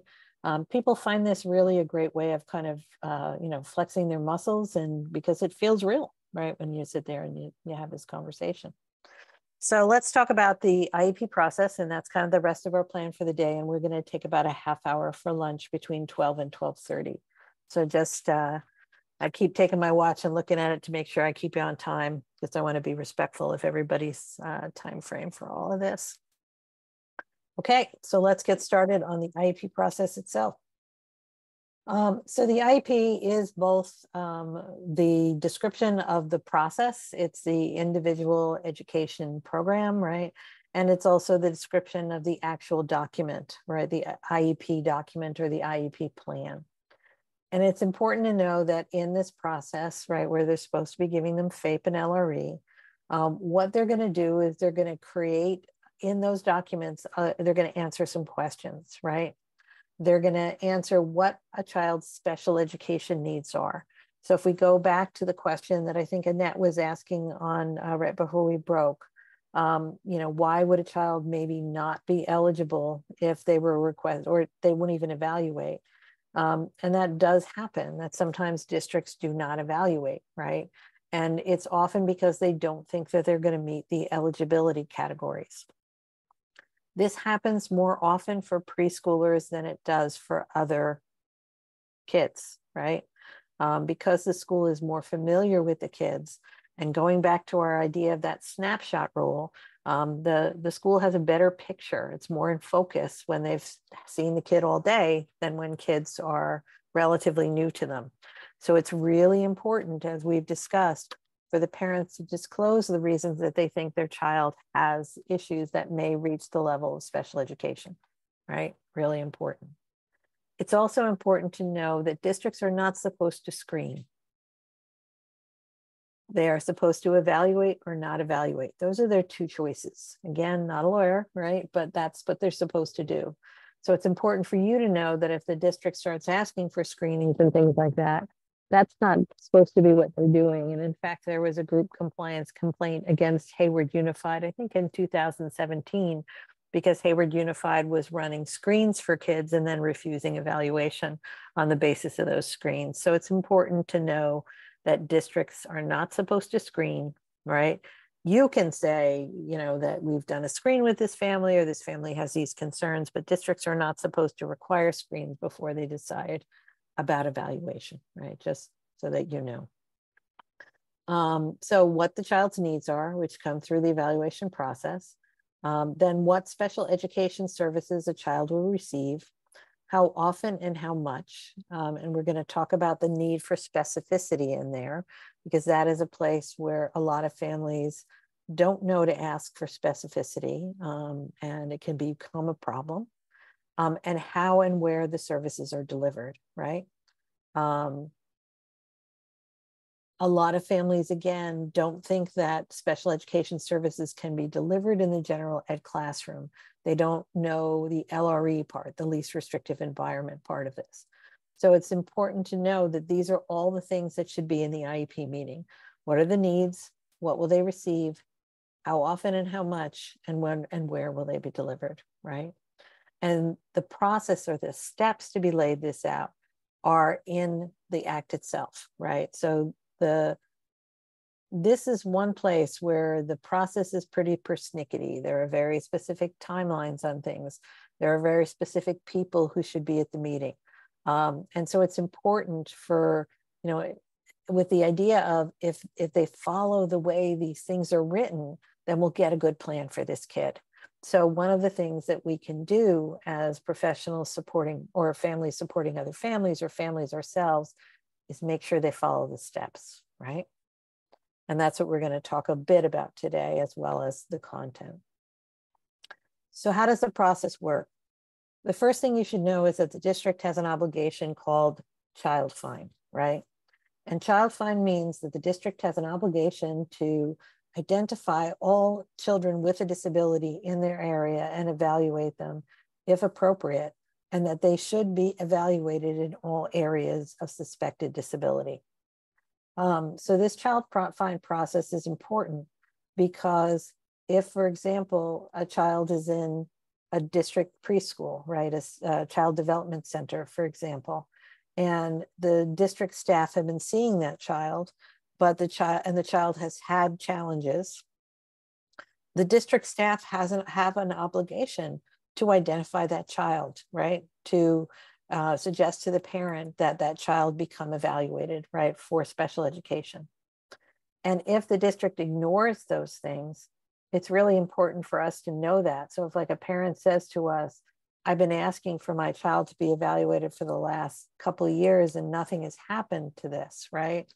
Then it's important to know, because we can ask the district to go back and provide some of the services that should have been received. It's only a year that we get to do that for, but it's important to know that if the district just ignores something, we do have that ability to help the parent to ask for past services that the child should have gotten. So the district has this obligation. And again, it's usually we do this, some districts in our area in Alameda County and in some of the surrounding counties, they have a packet that they ask you to fill out for preschoolers. FRN and Help Me Grow, we have all of them for Alameda County. I don't have other counties, but we have all of them. So you can always ask us for it if you need it. The district will give it to you as well, which, you know, it's an important part. The child has to be registered first in the school.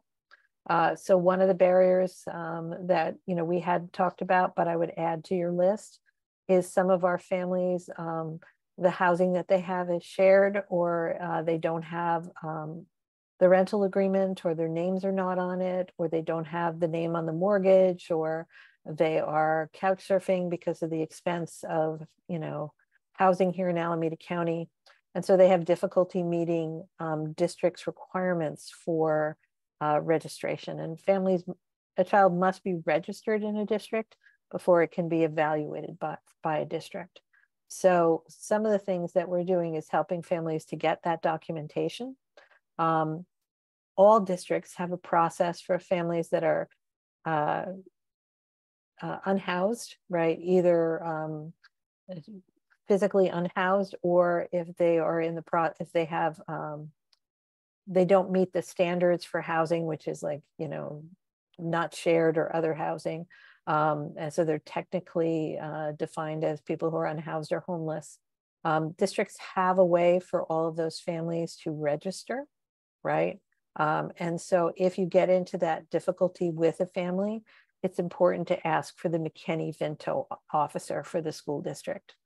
And that's really all you have to do. You have to say, if you have a family that is moving a lot, if you have a family that has these issues, there is a McKinney-Vento officer. And McKinney-Vento is the law that covers students who are experiencing being unhoused.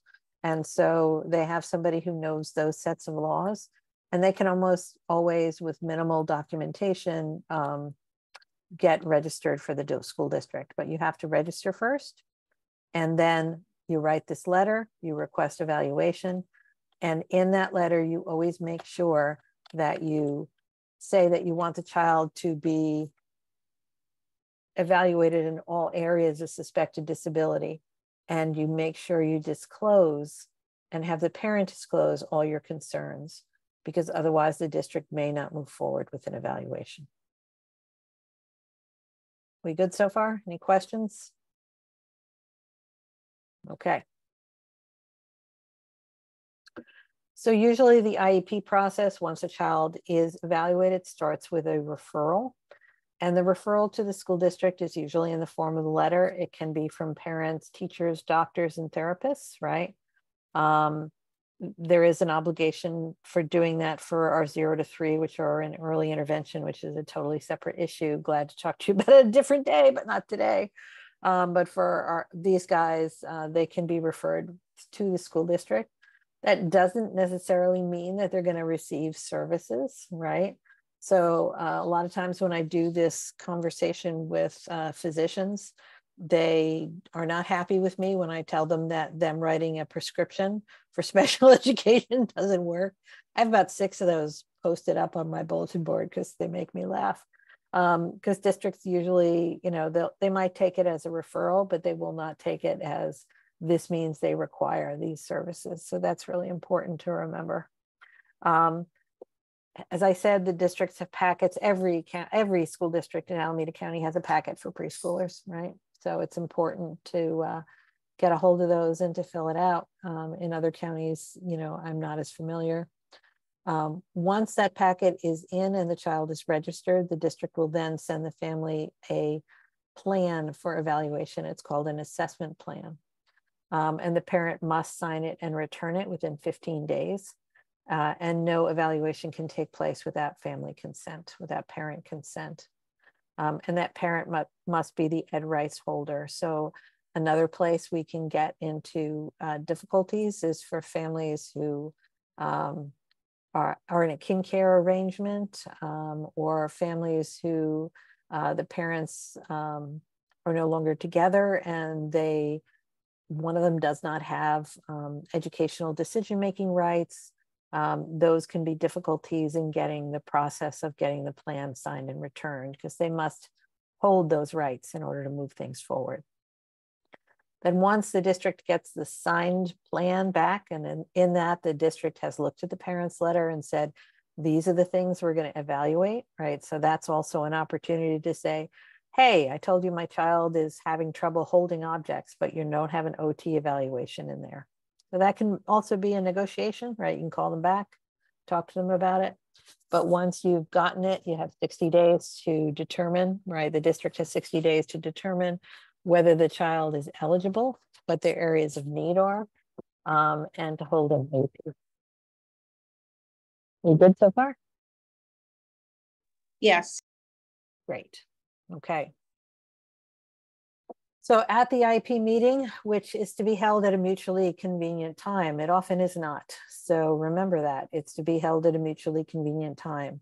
So the parent should not feel uncomfortable asking them to reschedule if they say, oh, as sometimes they do, we would like to have this meeting at 7 a.m. or we would like to have this meeting at 4, or we would like to have this meeting fill in the blank, right? And it doesn't work for the family member. Usually in those kind of cases, we reply back to the district of times that are convenient for the parent or why that time will work.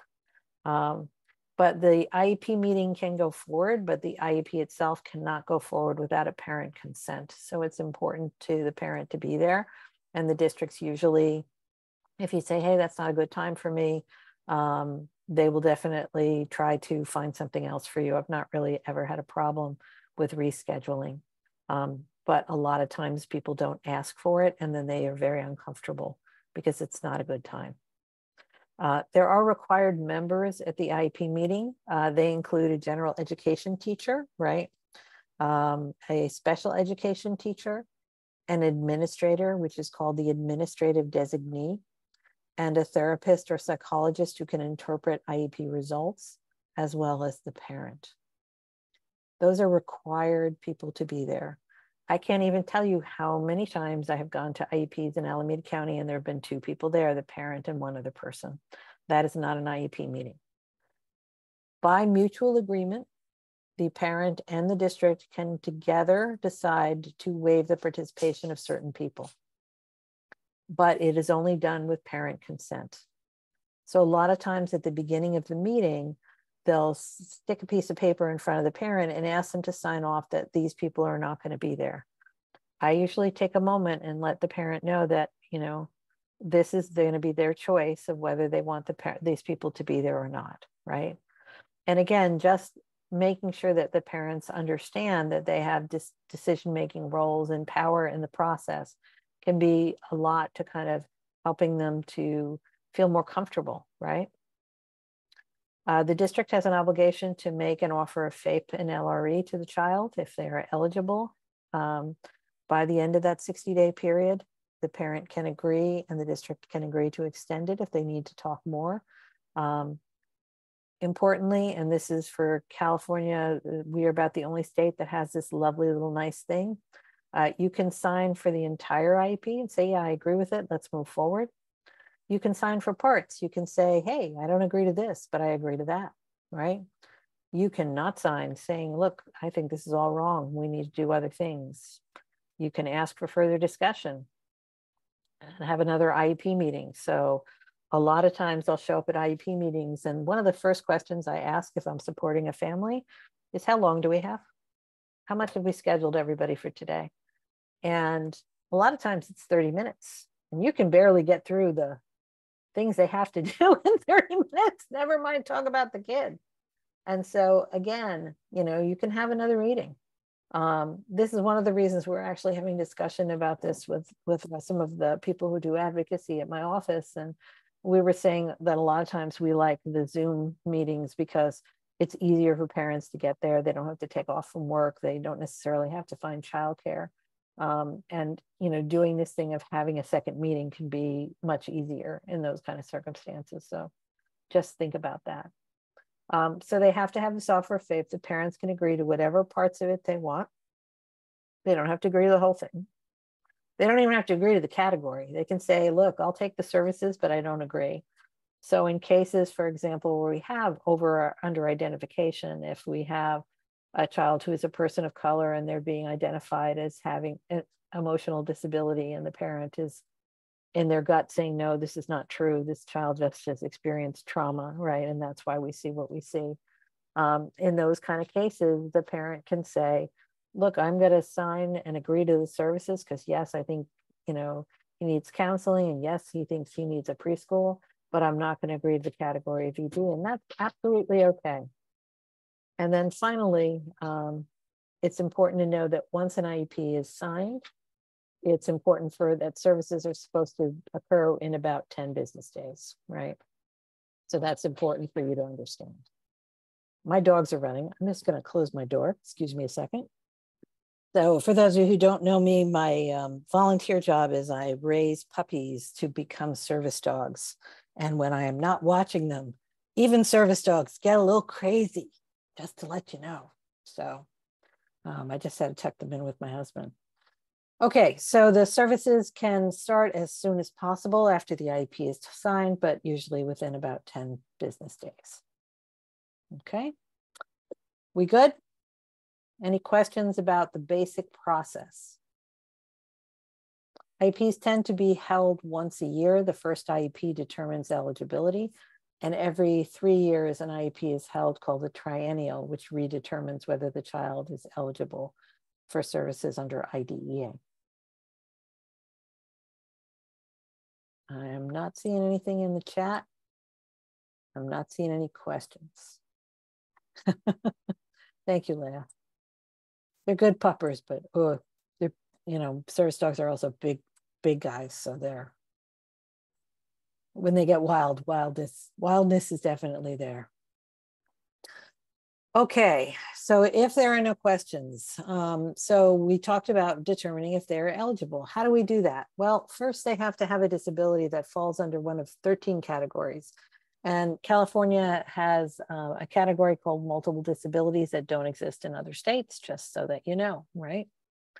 It's autism, deafblindness, deafness, emotional disturbance, hard of hearing, intellectual disabilities, multiple disabilities, orthopedic impairment, other health impairment, specific learning disability, speech or language impairment, traumatic brain injury, and visual impairment. And what happens is after the evaluation, the district then determines which of these areas that the child is eligible in, which means if the child has multiple things going on, what we're looking at is what's the primary one that impacts their access to education. That's the question. And in California, you can have a primary category like autism and a secondary category like speech or learning, speech or language impairment or learning disability. That's absolutely okay here in California. Multiple disabilities tend to be used for younger children, just so that you know, so that you will see it. And that's often when they don't know which of, when a child has a multiple set of impairments and they're not really sure which one is most impacting what's going on. It shouldn't matter what category you fall under. What should matter is what you need, right? So it's important to know that sometimes you'll hear, for example, oh, we can only give a child counseling if they are eligible under emotional disturbance. And that's actually not true. What happens is that a child becomes eligible and then gets what they need. They don't have to be eligible in a category to get a kind of service. So someone with a learning disability can get speech. Someone with a traumatic brain injury can get OT, and PT, as well as speech therapy, as well as instruction. Someone with an intellectual disability might also need, say, physical therapy or other things. Again, you don't have to fit, right? You don't have to have that eligibility category to get that kind of service. And that's a really important thing to remember.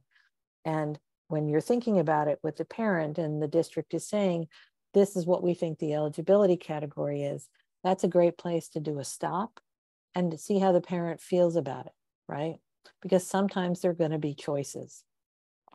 And as we talked about in the beginning, we have over-identification of people of color in emotional disturbance and in intellectual disabilities, right?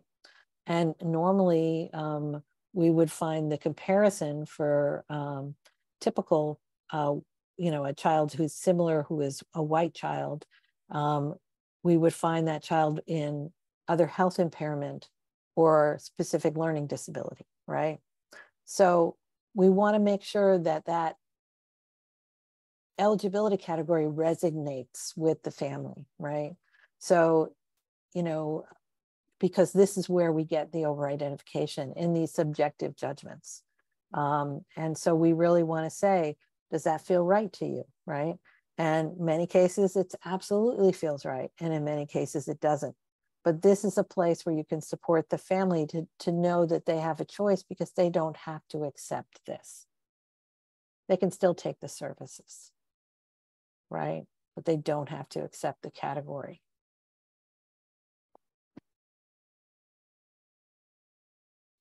The second thing about eligibility, and this goes back to what we talked about when we talked about what, this idea of that you must require and not merely benefit from educational services have. And that is this idea that the disability must have an adverse negative impact on the child's educational performance. And again, going back to Annette's earlier example, probably the district wasn't receiving enough information for whatever was going on with the child that they believed that had an adverse impact on the child's educational performance. You need to remember in this, however, that education is not just academics. Education includes, your social relationships, your ability to communicate. It includes your physical development and your ability to do self-help things. So we can have somebody, for example, who has cerebral palsy, who has, no intellectual, or maybe they have complete use of their hands, and they're able to do academics absolutely fine. And people would say, oh, well, they're not going to qualify. Well, they can't do PE, so they might need adapted PE. And in that case, that would be the adverse impact on the child's educational performance. So it's important to remember those two things must be true. One, they must be able to fit into one of those categories. Districts cannot diagnose, they just say you fit into the category. Second, they must meet the eligibility requirement that they must require and not merely benefit from special education services.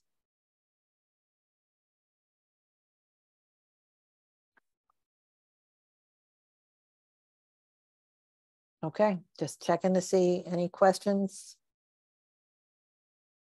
Okay, good.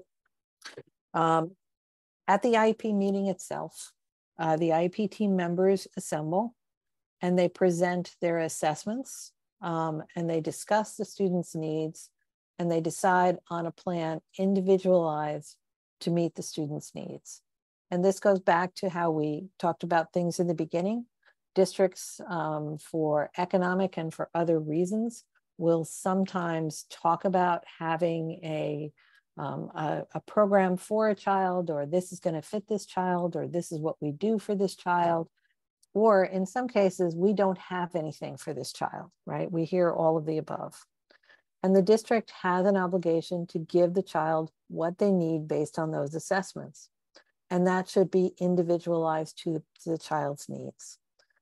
The district is not supposed to predetermine, and that's an important phrase to keep in your head, predetermine, decide in advance of the meeting what the child is supposed to have, right? Instead, this is supposed to be a conversation where we talk about the needs, we establish what the child needs, and then we discuss what the options are. The district does not have the ability to reject any child. IDEA is a zero reject, which means they have to serve every child, whatever they need. And if they do not have a program for that child, they must find it, make it, or pay for it, right? In all cases, they pay for it, but that's their choice. So I remember my son who has, as we talked about, severe cerebral palsy, when he was young, the district's response was, we don't have anything for him, right? And again, the law is zero reject. They cannot say, we're not going to serve this particular child. They have to try to serve every child, right? And therefore they offer to fund at private schools. They might offer a home placement. They might offer a residential placement. They can offer all kinds of things, but no is not an acceptable answer.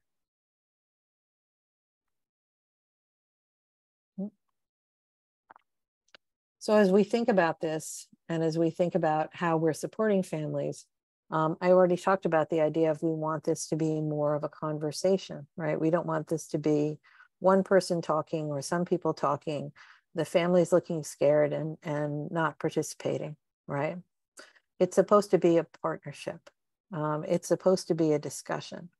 So I always say to families, it's really important to know that yes, the district has the responsibility to propose a plan of FAPE and LRE for your child, right?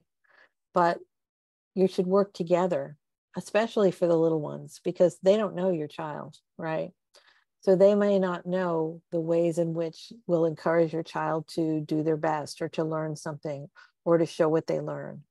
They might not know how fast your child has improved on a certain issue. One of the examples I use is when I was at an IEP for a preschooler, and they were fourth grade going into a 4-year-old going into kindergarten. And this particular child had just learned the uppercase alphabet, right? And the district was proposing for the next year that the goal for the child would be to learn the lowercase alphabet because they had just learned the uppercase alphabet. And they also were not proposing that there would be any what we call CVC words, consonant, vowel, consonant words, which are often a kindergarten or first grade goal, right? Cat, rat, those kind of words, right? And in this particular case, they didn't know that this child had started learning the uppercase alphabet 3 weeks ago and had mastered it all in 3 weeks. So that idea of only being able to do the lowercase in the next year when they mastered the other in 3 weeks was really not reasonable. But only the parents who had been working with the child at home on this really knew this information. In some cases, the preschool teachers know this information, so it's great to have them at the IEP. But you want to have that kind of information there because the parents are expert. So this is not, in this particular case, it was not that the district was trying to not serve the child, right? It was that, oh, they just know the uppercase, well, then maybe we'll just work on the lowercase for the year. And when we said, but they learned the uppercase in 3 weeks, it became an entirely different conversation. So this need to establish trust in the relationship, to be able to share that information, to be able to have those kind of conversations becomes really important. But most of our families feel very intimidated, especially the young ones where they're already dealing with all the trauma of just finding this stuff out, dealing with doctors, dealing with therapists, dealing with evaluations, dealing with diagnosis, feeling isolated, feeling like not part of the community. And then they come into this meeting and they hear deficit, deficit, deficit. They shut down. It's not a surprise, right? It's really hard for a family.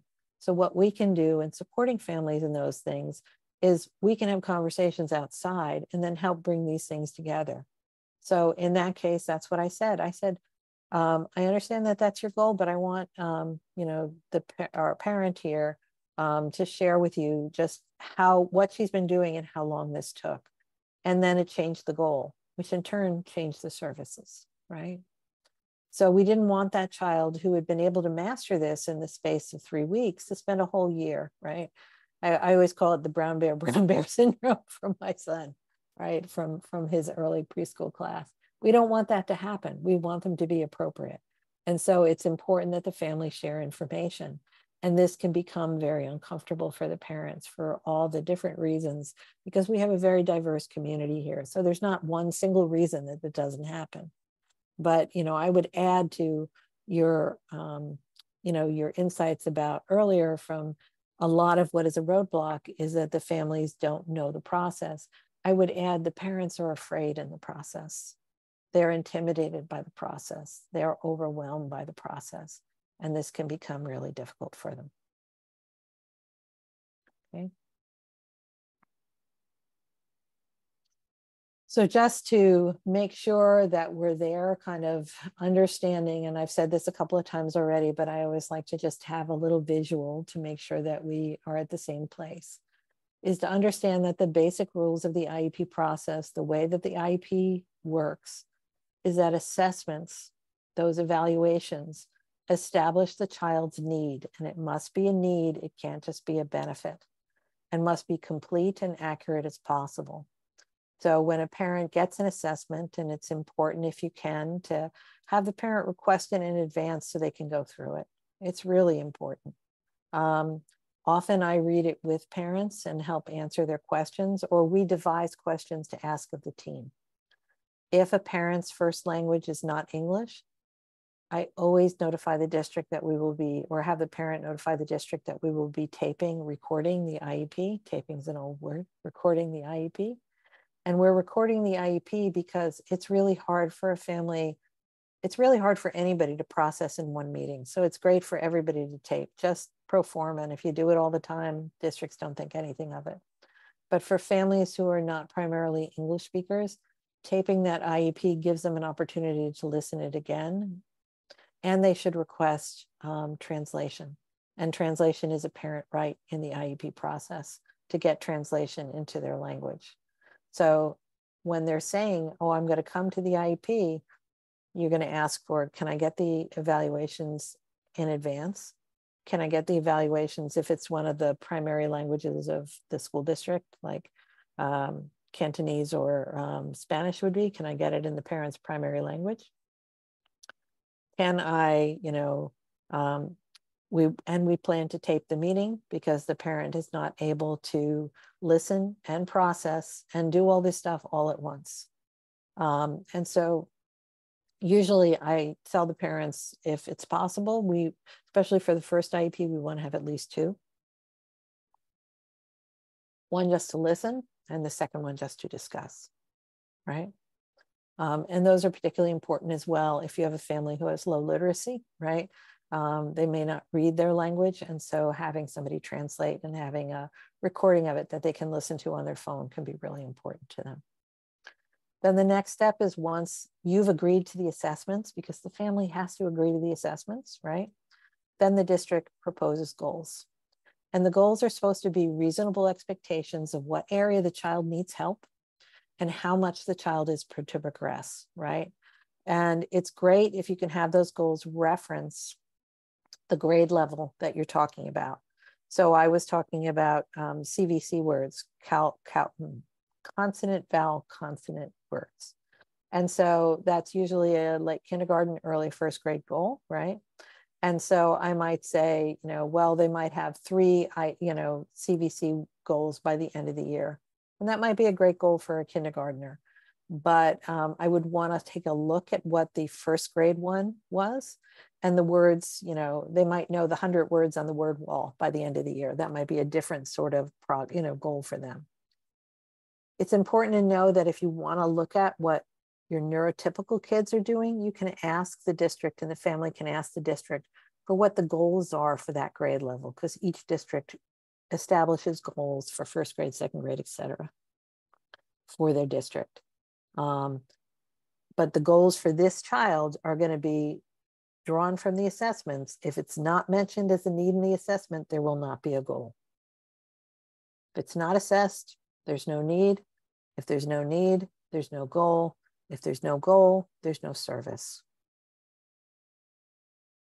And placement, which includes all the services and supports, are what is necessary for the child to have a reasonable chance of achieving his or her IEP goals.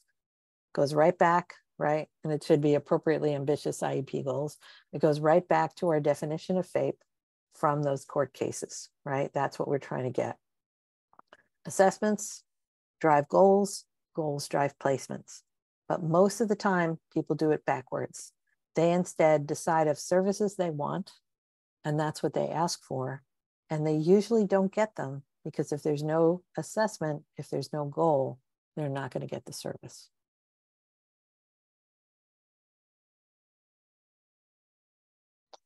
Questions?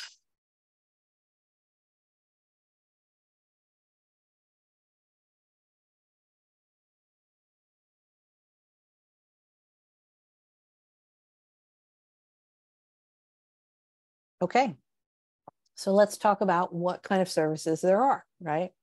So special education services are education specially targeted or specially designed to eligible children who require them at school. Notice I keep using the words require and need, because those are the words we want to use, right? Special education usually includes some or all of the following, right? And they all together are the placement. So the placement is every service you get and the classroom you're in, both things together, right? So it can be the classroom, it can be the services and supports, and the part that we haven't talked about, that's not as important. It starts to become important in kindergarten, but it is not as important necessarily in preschool. It can be, but not usually, is accommodations and modifications and what the difference is between the two, right? So that's what you want to have the parents understand. It's the classroom, it's supports and services, and it's the accommodations and modifications that are given to the child. So services are those things that are needed, right, to help them achieve their IEP goal, right? And it's really important to know that in the document, those services must be documented as to the level that they're going to be given at and the frequency and duration, right? That is a requirement of the law. So what we sometimes see is a couple things. One, we see a parent who calls, and usually in September, and says, we discussed having an aide with my child in his or her classroom, and there's no aide. And I don't understand it, because they agreed to it, and I want my child to have this aide. And so I would ask the family to get me a copy of the IEP, and I look at the IEP, and there is no aide written on the IEP, or instructional assistant, behavioral aid, whatever you want to call it. And there's nothing there, nothing there. But I go and I look in the notes, and it says parent requested aid. And there was no agreement to actually give the aid. So one of the things that you can help in terms of supporting people in a professional setting is call the question. If a parent asks for something, you can ask, is the district going to do that? And how are they going to write it down? Right? So if a family says, I want a behavioral aid, which a lot of people have asked about, and then you can say, the family has asked for behavioral aid. We want to know whether or not the district is agreeing to it. I just ask the question point blank, right? And then if they say yes or no, or whatever it is, you know, the conversation goes on for there. But this is such a service to the families. This is such a support for the families, because they think if they mention it and everybody nods their heads that they're getting it. And all it means is they mentioned it and everyone nods their heads, right? So number one, if a service is discussed, say, how are you writing that down, right? Is the district willing to give this? And that's, you don't have to talk like me, but this is the language I use. Is the district willing to provide that service to the family as part of FAPE? And how are you writing it down? Because the other part that's really important is how it's written down. So my favorite story of this is Berkeley Unified. They have I don't think they do it anymore, but for a long time when I was working at DREDF, which is a Parent Training and Information Center serving Alameda County, I gave you their number earlier. I would have families call who said, oh, I'm supposed to get a one-on-one aid 100% of the time. And I said, that's great. And again, let me see the IEP, right?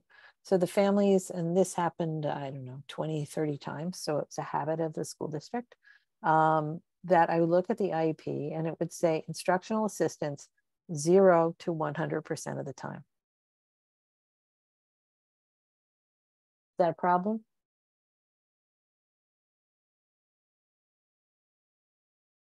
No? Anybody? Not very specific. Yeah. I can't. Oh, Please, I would say yes. Mm-hmm. Okay. No, go ahead, Annette.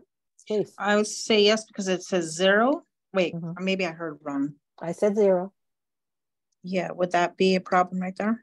Because every child needs to get services and support? Well, 0 to 100% of the time says you can get nothing or you can get it full time. But we're not telling you what you're getting. Mm-hmm. Right? Yeah. So they are compliant with the IEP if they give you 0% of the time, if they give you 5% of the time, they give you 100% of the time. All is compliant with the IEP.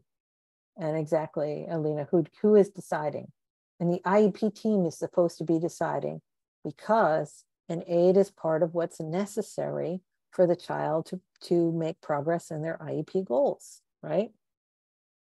So when do we get instructional assistance? We get instructional assistance, usually only get part-time assistance if it's just educational, right? If it's just attention or focusing on things or bringing you back if you're drifting off or helping you go through problems or whatever, because a lot of times kids will be great with math, but not with English or stuff like that.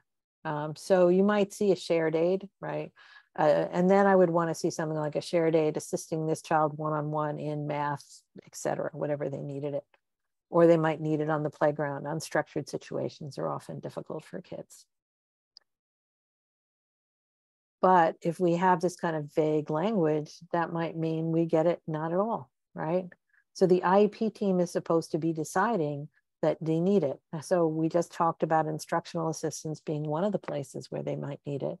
Another place where they might need it and often have to get this kind of support is if the child has personal care needs, if the child needs help with beyond their years, kind of with toileting, with feeding.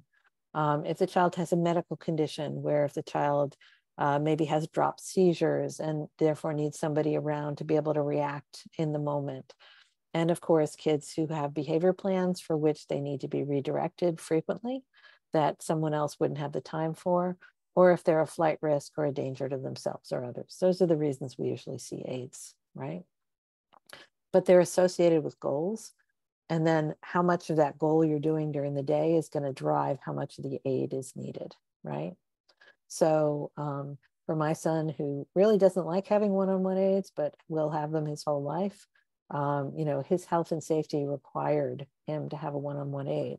And the goal was that he will remain safe right, at school, because he couldn't move himself, he couldn't feed himself, he can't do those kind of things. It's, you know, smart brain, body doesn't work at all, right? So that's what he required. So in all these things, you want to look at it and you want to help the families ask, what does this mean? That's a really important question. What does it mean when you write this? And so it should say something like, you know, for the length of the school day, or usually you see 5 times however minutes of the school day, 360 minutes is usually what we see for preschoolers, to preschoolers to like 3rd or 4th grade, one-on-one aid. And then there's also the question of, are they going to be trained? Because one of the things that happens is parents want a one-on-one aid because they think it's better. It's not necessarily better, because sometimes, right, the staff who are one-on-one aides, they're great people, but they may not have any training in education. And so you're trading off a teacher for somebody who maybe doesn't know these things. So all these things are concerns, right? One-on-one aides are not always better, is one of the things I would say to people. But to make sure that you have this, right? If there is a staff shortage, Alina, or they're not providing something in the IEP, you can ask for a compensatory education and a compliance complaint. They can't say we can't do it because we can't afford it or we can't find somebody. That's not allowed, right? So I literally had a family, I think it was Monday's, the training I did on Monday, where the family asked, oh, the district says my child needs an aid in math class, but they said they can't afford it. And I said, once they said that you need it, you got them, right? Because need is what this is based on. And, you know, we don't want to ask for things our kids don't need, but we also don't want to be ashamed of the things kids need. And sometimes that's the strategy in the IEP meetings, is to make people feel uncomfortable. And so my child was one of the most expensive people in my school district for many years. He needed a one-on-one aid 24/7. It's the way he is. He doesn't like it. I don't like it. It's reality. And I would open, you know, our IEP by saying something like, you know, we really appreciate, we always recognize and honor the work that people do with him. But, you know, he needs what he needs, right? It's not something to be ashamed of. And again, this is a place where you can help model this for families, to help them not being ashamed of, you don't want them, you know, oh, my neighbor has that, so I have to have it. That's not a good reason. But if a child requires it, they require it.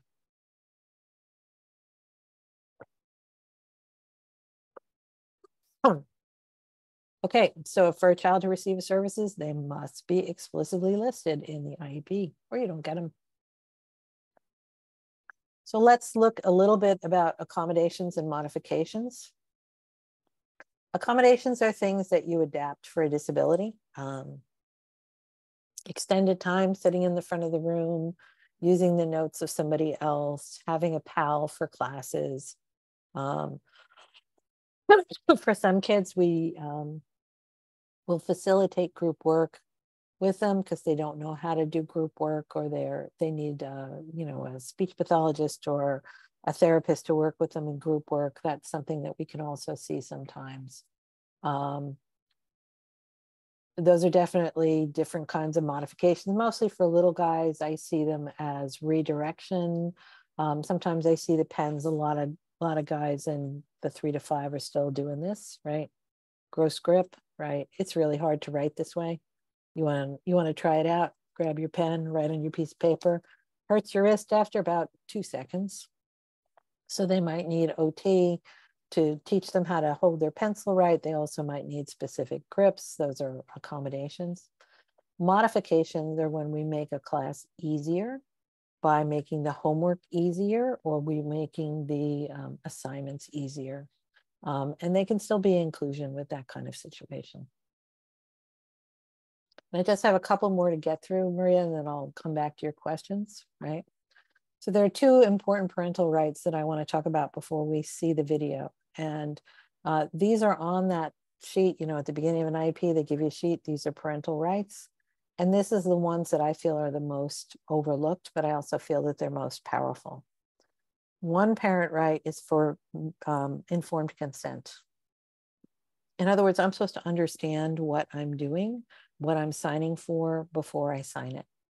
And a lot of times there's pressure for families to sign in the moment, or families sign when they don't understand, or staff act in ways that maybe not the most welcoming to somebody asking questions. Like I've seen people roll their eyes. I've seen people go when they're asked a question. And again, this is a place where you can model and help parents to assert this basic right of, I need to understand. So if it's not clear, if the translation is not clear, if the person is not qualified to translate, if they're using a lot of jargon, if you're not really sure what it is, I always ask a lot of questions just because it models for those parents. And as a parent, you should ask a lot of questions about what you're signing to, what you're agreeing to. You should know consent is voluntary, right? And except for the first IEP, you have to sign the first IEP to get any services. You don't have to agree to all parts of it, but you have to sign it. Once one is signed, the last signed one remains in effect. So districts cannot take, a lot of times they'll say, oh, well, if you don't sign that IEP, your son's not going to have services, or your daughter's not going to have services, right, when you come back. That's not true. In California, the last signed IEP remains in effect until a new one is signed, period. Right? So if you don't sign it, then they still have to do what the old IEP says. So a lot of times we hear that, that families are told, oh, we're gonna stop OT, or we're gonna stop speech because your child doesn't need it anymore. And if you agree, that's cool. Sign off on it, not a problem. But you don't have to sign off on it. And you parents need to be encouraged, right? In that place of where they need to know more, they need to be encouraged to ask questions about all these things if they're not comfortable or they don't understand, right? And then the second parent right is called meaningful parental participation, right? And this means that you have the opportunity to participate in the meeting and that you have the opportunity to have part of the question. So when we see things that are not the best dynamics, right? When we see things that are people being cut off, or people, a lot of our families that we work with report, for example, being gaslighted in meetings, being told that this is not something the school can do, or this is something that they would have to pay for, or this is something that the school doesn't have resources for. And again, this is where we say the parent needs to have meaningful parental participation, right? So when they're cutting a parent off or they're doing those kinds of things, I'll make sure that I open that space for the parent. Oh, we want to hear from, whatever the parent's name is right now. They have an important thing to say. Or when they're starting to steamroll through the process. Oh, you agree to this, you agree to this, you agree to this, sign here. I will make space in stopping. So do you agree to this part? Can you explain to us again what this means, right? So you put the onus of the explanation on the district and you ask them to explain it. And it is a parent right. It's not a nice thing, it's a right. And so that's a really important point to have. And I think that mastering these two parental rights, meaningful parental participation and informed consent, gives the parents an immense amount of power that most of them don't understand they have. So following Alina's questions, if there is a staff shortage or the staff is out, there should be a backup plan in the IEP, and I would ask for it if somebody is reliant on an aide, right, is part of what I would say there. And then if there is a shortage and they're not hiring people, I would be filing for noncompliance. It is amazing when you file for noncompliance what they can do to hire somebody, right? It's just the honest answer. This is a squeaky wheel system, guys. So you need to help your parents be the squeaky wheel.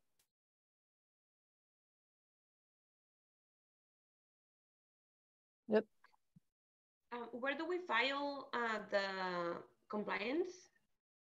Sure, a compliance complaint. We're going to watch a video in just a minute. A compliance complaint is a complaint to the State Department of Education. And I will find and post that back in the chat when we come back from our lunch break after this video, right? And what it basically says is they can complain about two things. One, they are not following or providing the agreed upon services in an IEP, right? And so you usually have a copy of the IEP, you highlight the service, and you say they haven't provided this since whatever date, right?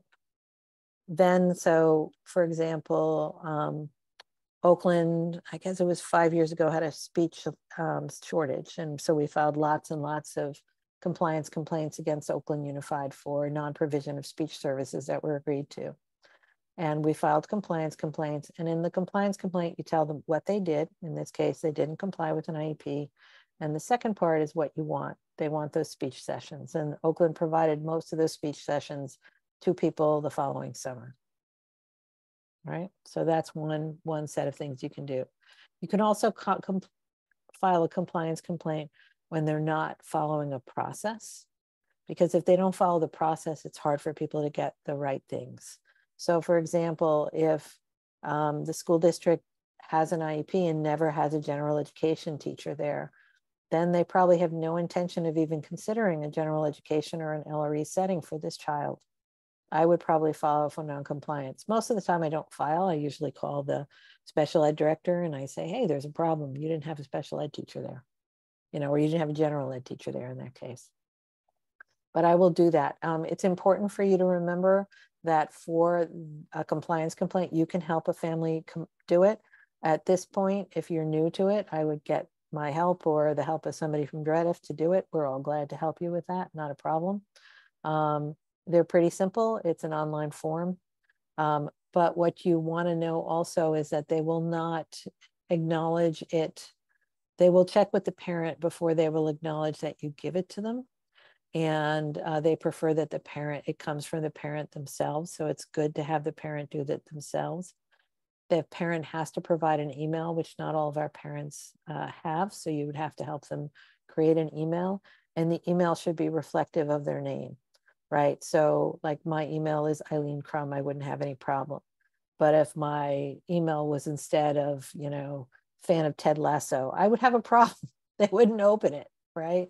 Because they want to look and see that match between the email and the name. But we can talk a little bit more about that afterwards, and I'll make sure I give you the link for the online form. We good? Okay, so some IEPs go well and some not so well. So I'm going to stop sharing my screen and I'm going to let Leah share us a short video. It's only about 7 or 8 minutes long. Effective IEP meeting is dependent upon sound information, communication, and most importantly, preparation. Preparation saves time, prevents misunderstandings, and conveys professionalism and competence. Let's look at 2 separate scenarios displaying the do's and don'ts of IEP meetings. First, we'll start with the don'ts. And Leah, we're just going to watch the don'ts, just so you know. I want to remind you about the IEP meeting today after school, 2:30. See you there.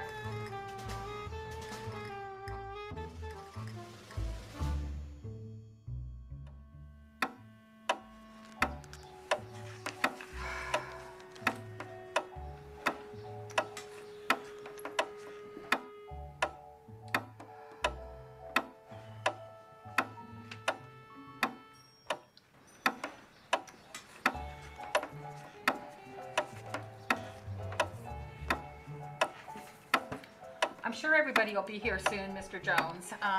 They said they'd be here at 2:30, and I know it's a little bit past 2:30, but they said they'd be here. So, how long are we gonna wait? Not very long. Hopefully you can wait.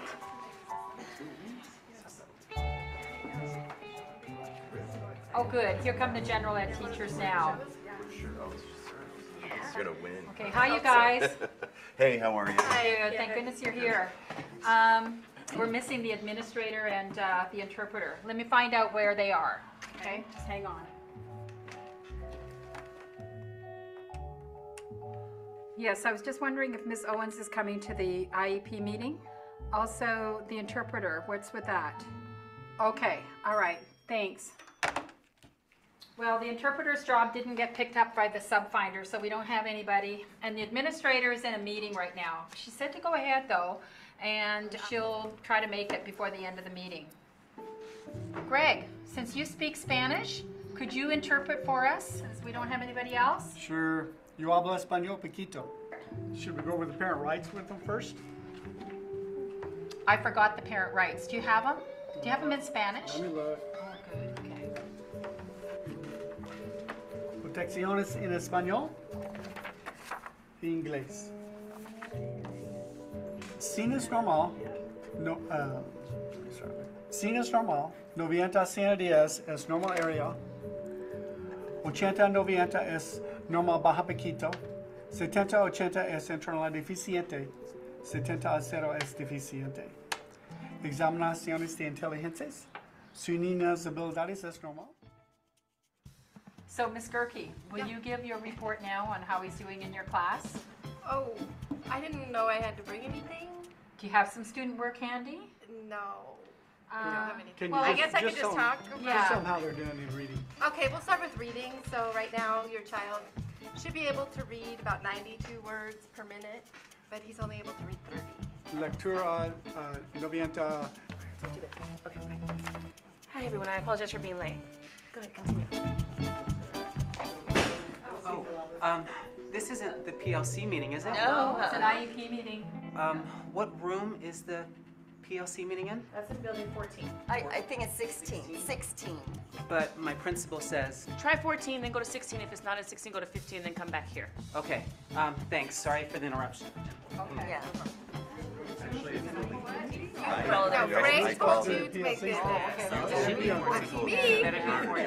So, Mr. and Mrs. Jones, do you have any questions about what we discussed today? Todas preguntas. Okay, well, I'll have you sign the IEP. Usted for me aquí. And we'll send a copy home tomorrow.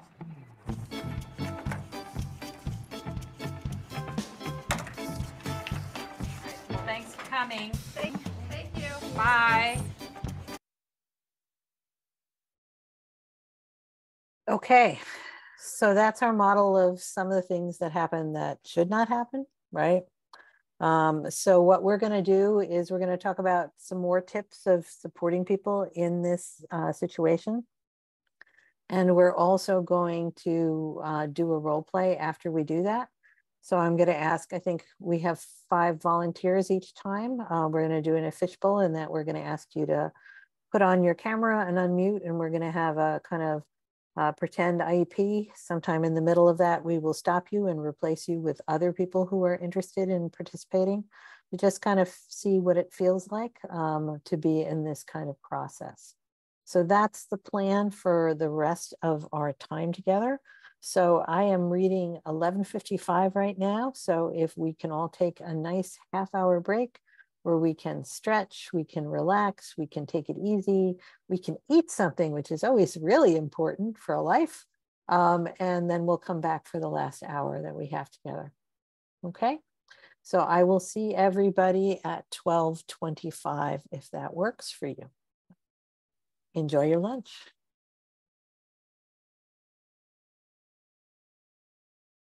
Okay, so where we left this was we had just seen that short segment about what an IEP gone wrong have looked like.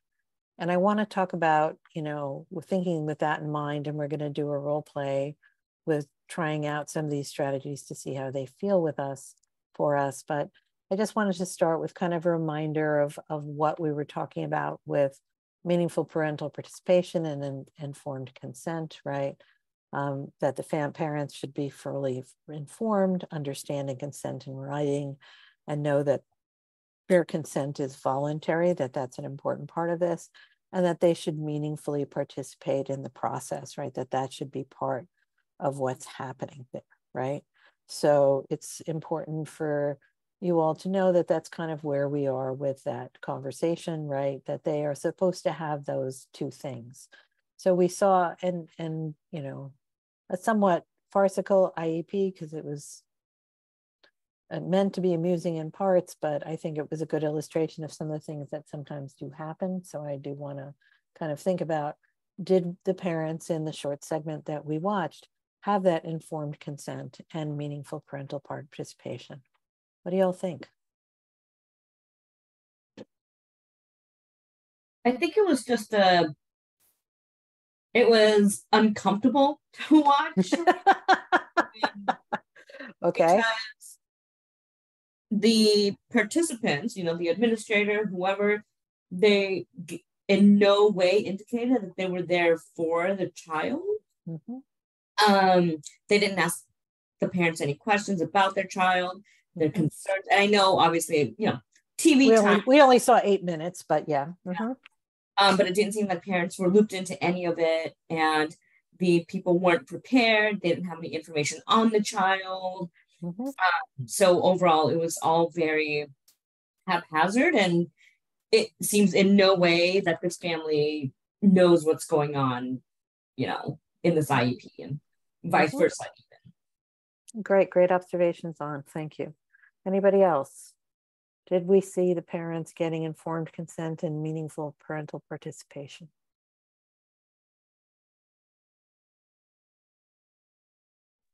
No, I didn't see that. In fact, they looked a little bit disturbed when they were leaving. Yeah, what Leah cut a little bit before the end of the first section, and as they were leaving and looking disturbed, what happens, and you can watch this because she put the link in for me, thank you, Leah, in the chat. The district people started talking about why the parents so, the parents look upset. Do you think they're upset? Do you think that something went wrong? I think that they didn't want to hear these things about their child, right? And that in and of itself made me, that feels very realistic to me, right? In my experience of going to these meetings for the last 25 years or so, right? That often, that there's not the self-reflection of, did we welcome these people as a partner? Did we make sure that they understood this uber complex world that we're in?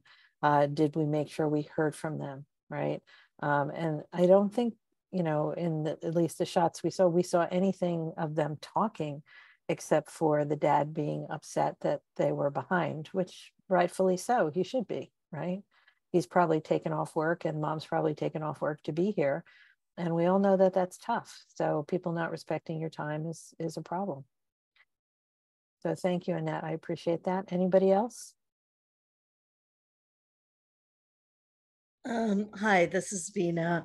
I don't know if someone said this, I stepped back in a couple of minutes later, but the fact that there wasn't supportive language translation, all the interruptions they had, the focus wasn't on the meeting and the parent, everyone walking in with cell phones late.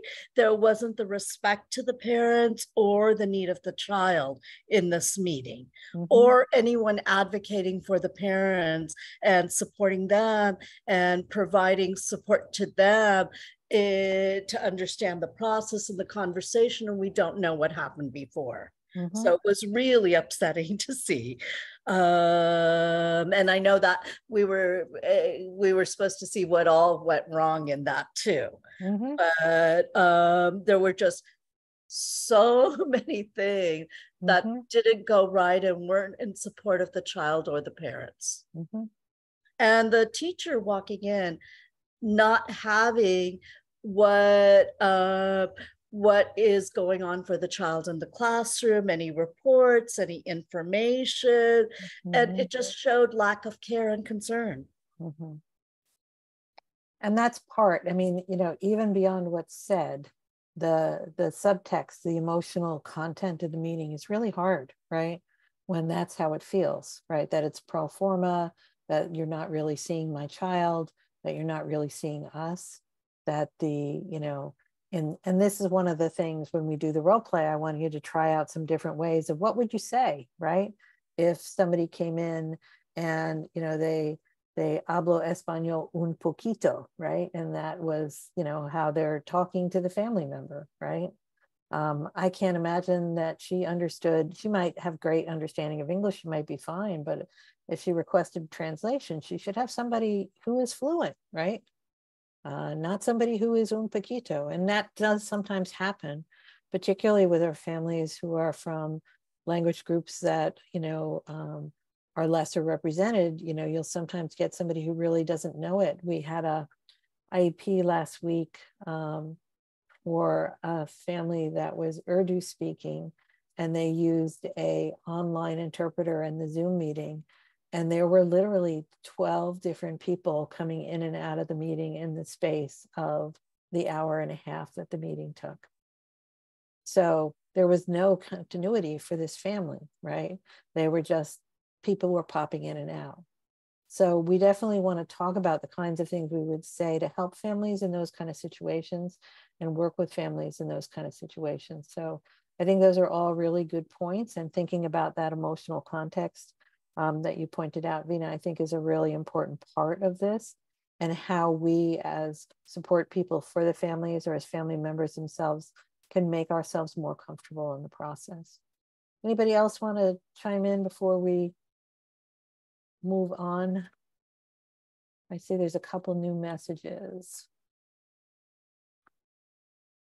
The parents and some of the they looked confused. Yeah, they definitely did, Leah. I agree with you.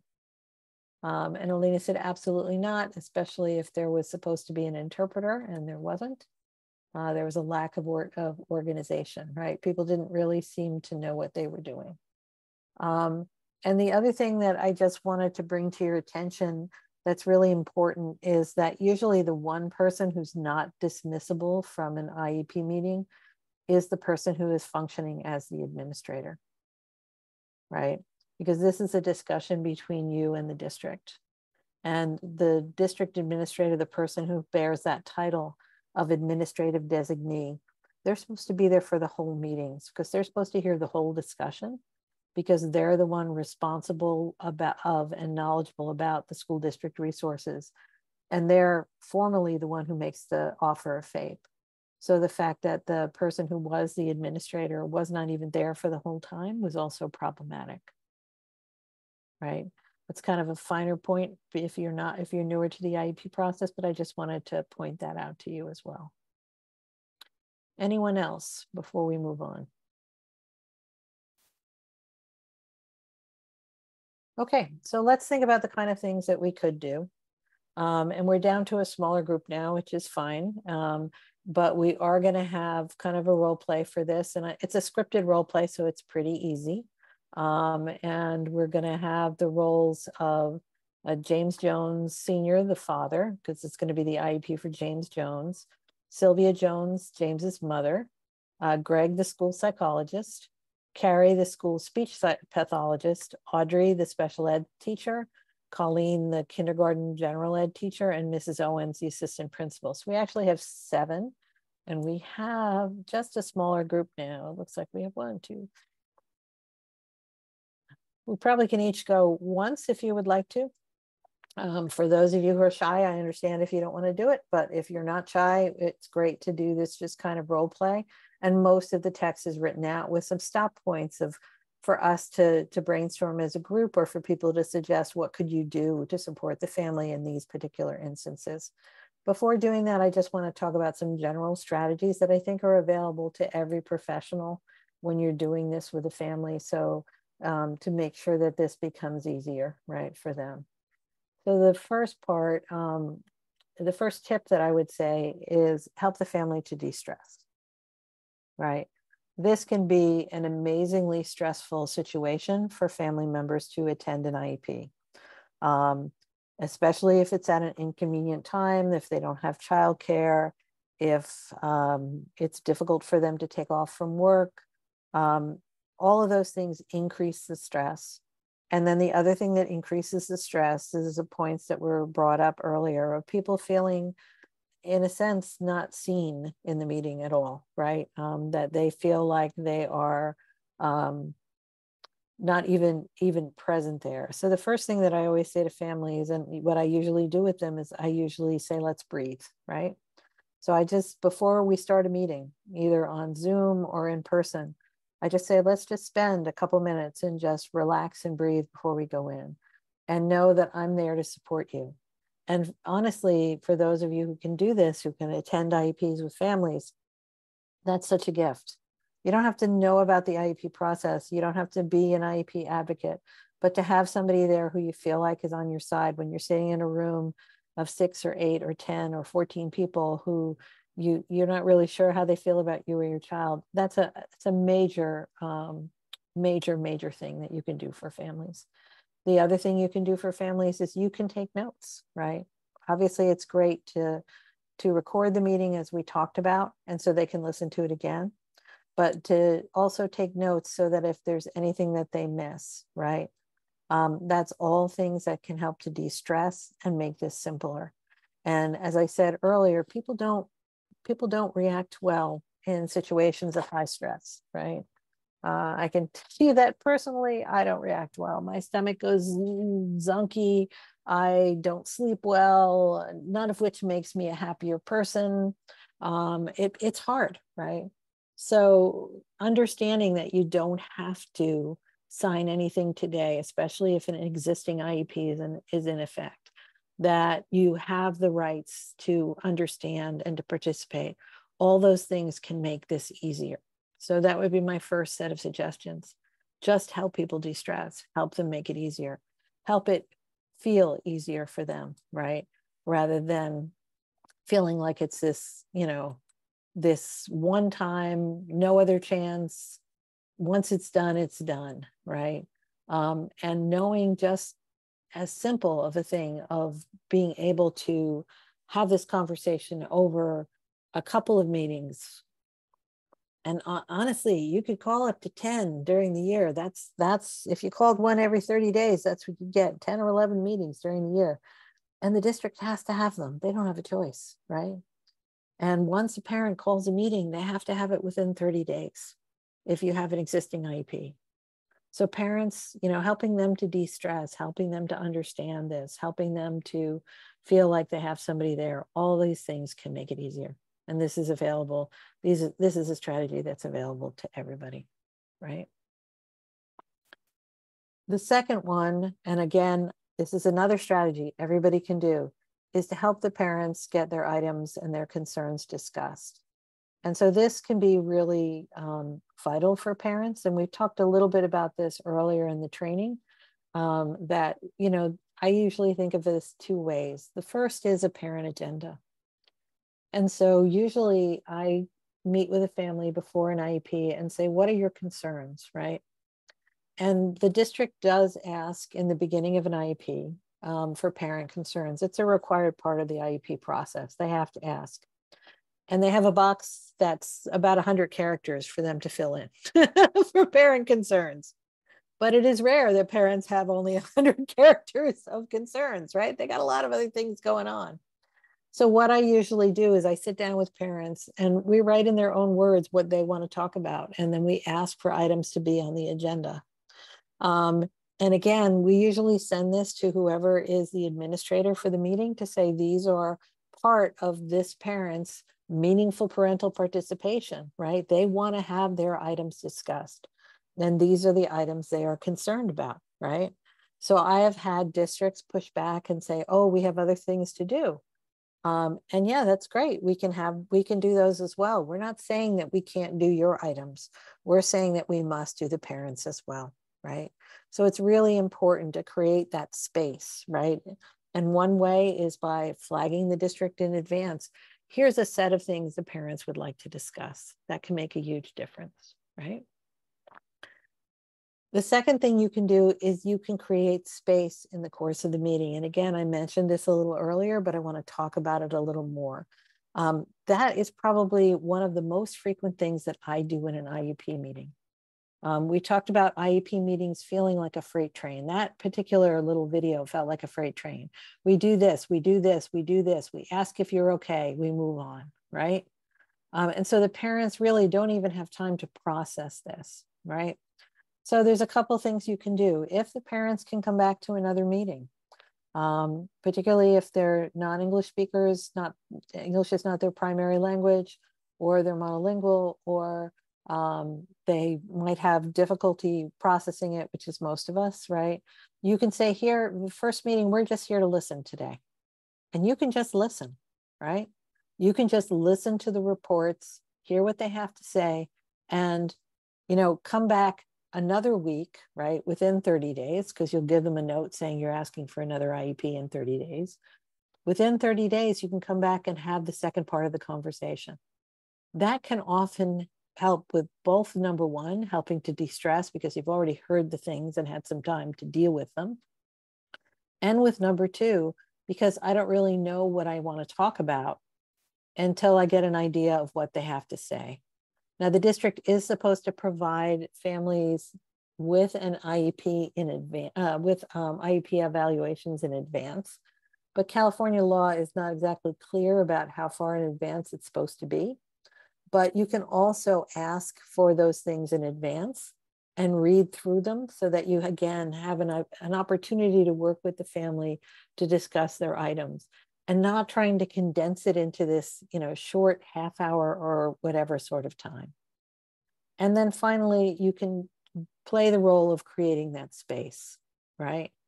So if the district's gone through the evaluations and, they want to move on, you first say, we need to take a couple minutes here and we're going to talk to this family, and we'll say it's Sylvia because that's the name in our role play.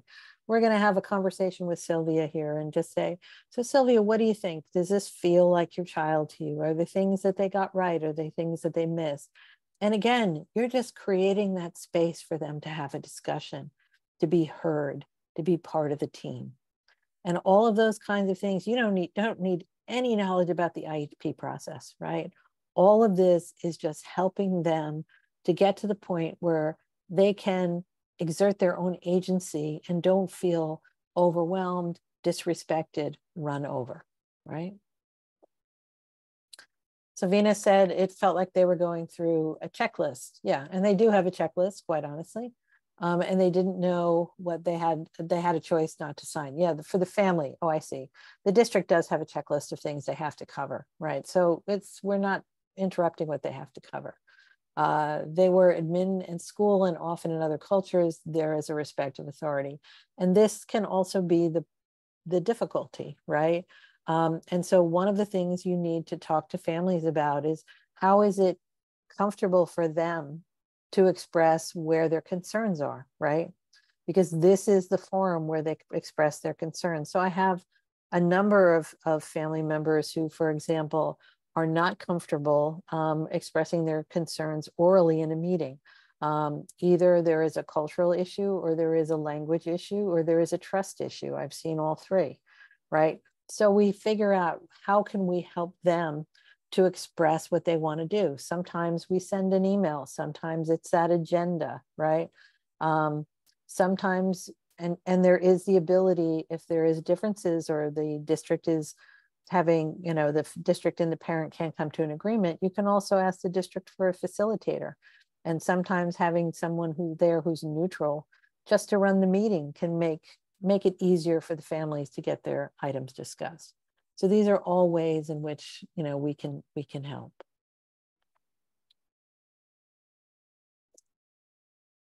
This one is about making sure they have enough information to make a decision. And this is really where I don't think, I think that one was a really clear indication that the family really did not know what they were talking about. They really did not know what they were agreeing to. And so, to start off with, well, he should be reading 96 words per minute, right? And, that's a difficult place to start for the family, right? So, what you want to make space for is those questions. So one of the things that I've often done with families is that as we've gone through evaluations and they've had questions, when we're reviewing them together, I take little sticky notes and I put them on the evaluation itself. And when they get to that point, I'm often, like if it's on Zoom, I'm picking up my phone and I'm saying, hey, sticky note number 1, here's a point to, talk to the family about this issue, right? Or talk to the district about the issue that the family is concerned about. Or I might, if I'm in person, I might pull the sticky note out and put it in front of the family.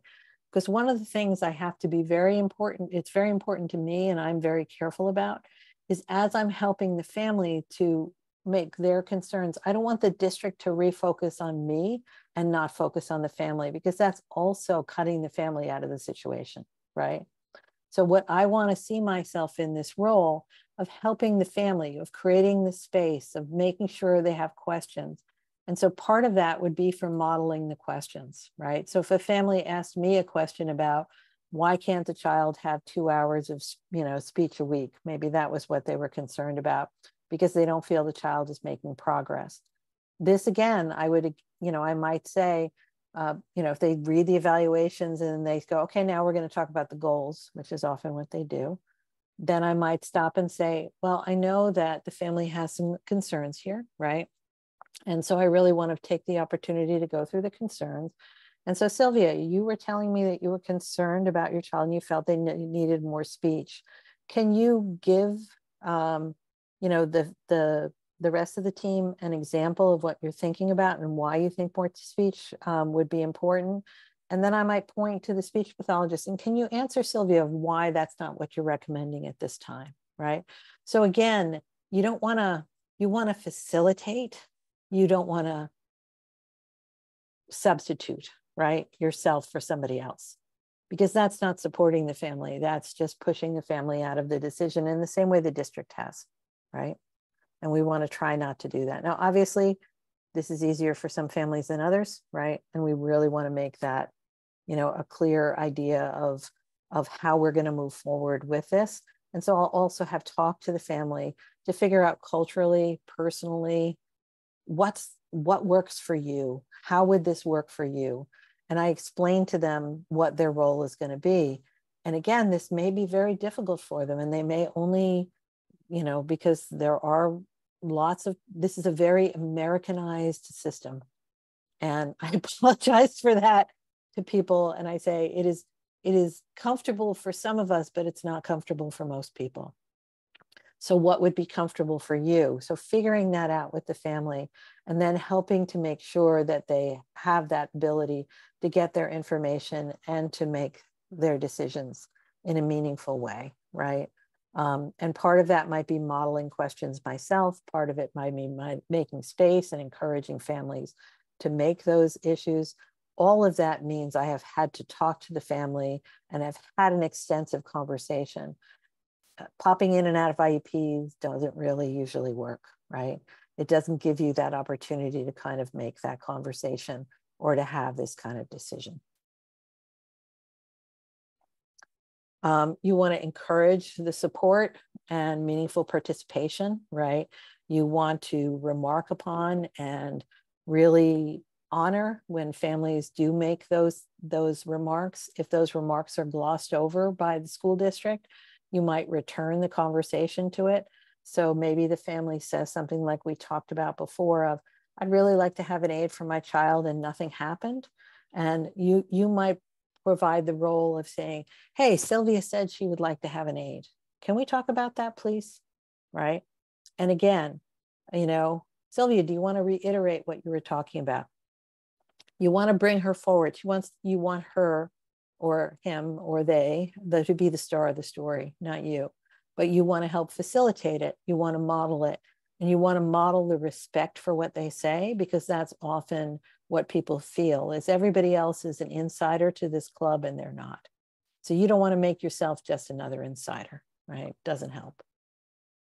And then finally, as we've already talked about, you want to make sure that everything is in the document, right? So if it's not written down, it doesn't exist. That's the rule of the IEP process. They can say whatever they want. If it's not written down, it doesn't exist. So there is a page that's called the offer of FAPE. You want to read that page. And you want the district, one of the good things would be to coach your family to ask to read that page. And then for each and every item to say, what does that mean? Because if it says OT twice a week, small group, 30 minutes, what does that mean? Does that mean my child is working one-on-one with an OT? If it's a small group, how many people in the group? What are they going to do in the 30 minutes? How is this going to help my child? These are all things that you can ask, right? And you encourage people to ask it. And then you make sure that before the parent signs anything, they understand it. And you notice nobody went over the service page with them. Nobody reviewed anything. They just pushed the signature page to them. And half the time, the family is not even given the offer of FAPE, which is the written offer of what the district is proposing for this child. And so say, hey, can we see the offer of FAPE and go through it, right?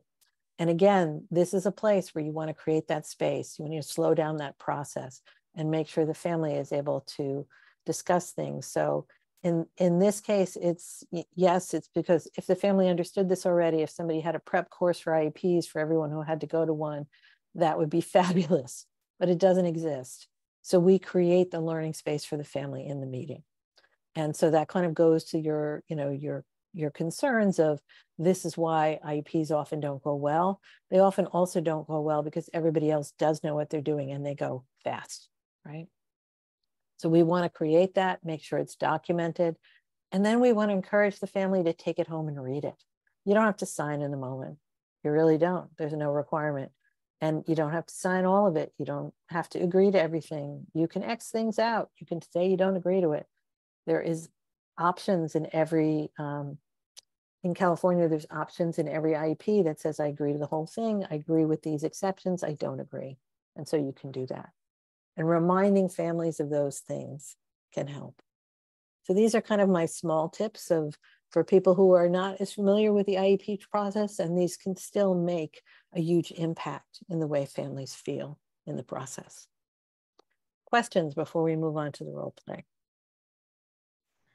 Eileen, I do have, it's not a question, but it's more like another thing that we can actually, like an advocate can kind of like request. It's once we have a date, we can request a how is it called, proposal IEP. So, and then we can go from there to the parents, like, you know how some teachers like work ahead of time and they have the report or what is the actual IEP is gonna say. So we can request it ahead of before the meeting, right? Well, that's dangerous, right? Because you're asking the IEP, them to write the IEP without parent participation. And a lot of districts won't do that. They'll give you the evaluations, right? They might give you the proposed goals. Yeah, the proposed goals. That they can do. Yeah, they can do the proposed goals. Yes. But remember, so, you know, if we had more time together, we only have 4 hours. So I'm stuffing a lot of stuff into 4 hours for you guys. So but if you have the proposed goals, you know, you have to pay attention to those goals. Most parents, when they look at the goals, they go, yeah, fine, right? That looks fine. But remember, those goals should be appropriately ambitious. And those goals should say very specifically where we expect the child to be at the end of this year with appropriate supports and services. So if those goals are not ambitious, that's where you want to spend time. So it's great to have those proposed goals, but also to be questioning of those proposed goals. And kind of to go back to, I think it was Bonetta's point of a lot of cultures don't feel comfortable with that. How do we, you know, thinking about empowering the families that this is what their child's going to be doing, right? And is this what you think is reasonable for your child? And parents will say, well, I don't really know. Yeah, but you're the expert on your child. You know your child better than anybody else. You know how fast they've gone. But in terms of the entire IEP, they won't give it to you because they could get sued for predetermination and they would lose if they had given you an entire draft IEP. And predetermination is a violation of the law, as far as I know. Again, not a lawyer, right? So most districts don't want to give you an entire IEP, but they will give you assessments and they will give you proposed goals. But you need to get the family to pay attention to the goals and to see whether they feel they are reasonable, because that's where services come from.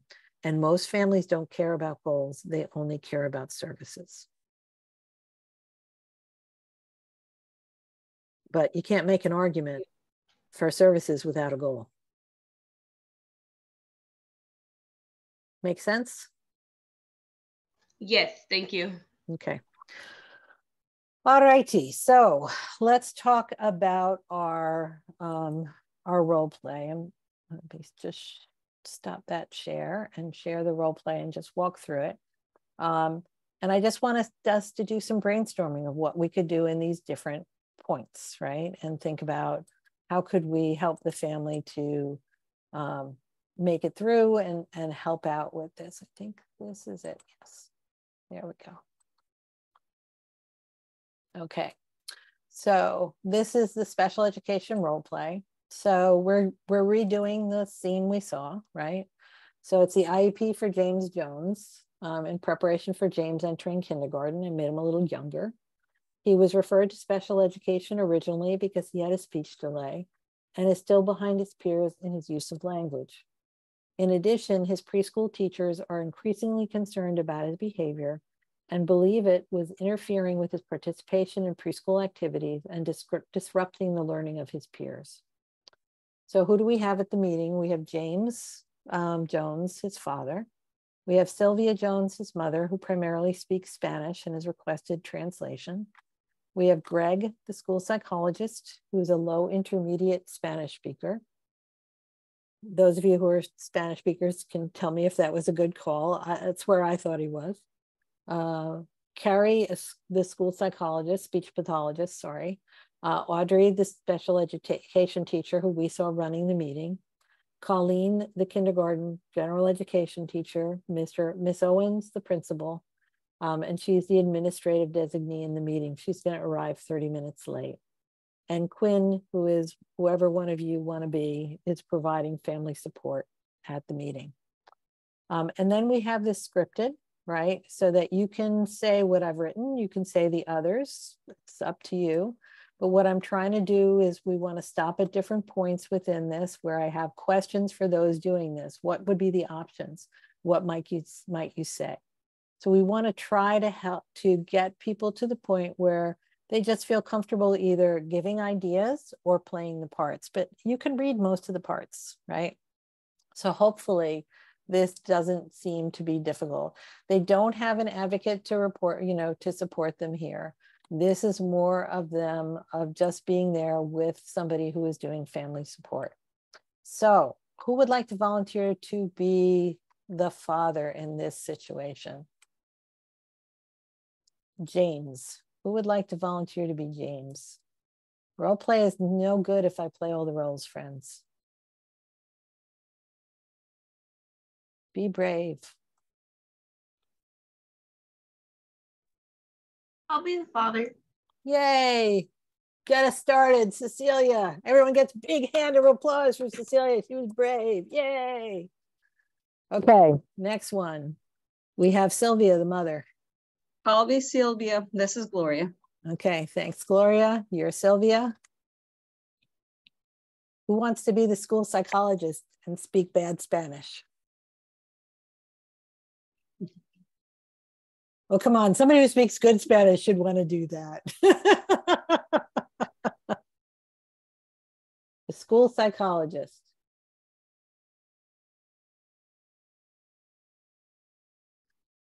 I guess I'll be the bad Spanish speaking school psychologist. Thank you, Ann.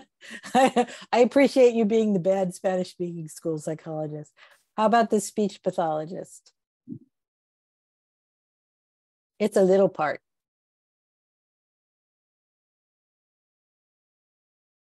Volunteers. See, this is much easier when I do this in person because I can come up right and put my hand on your shoulder and say, wouldn't you like to volunteer? I don't get to do that on Zoom. I can play that role. Thank you, Alina. I appreciate it. Audrey, the special education teacher who's running the meeting, the one who looks very frazzled.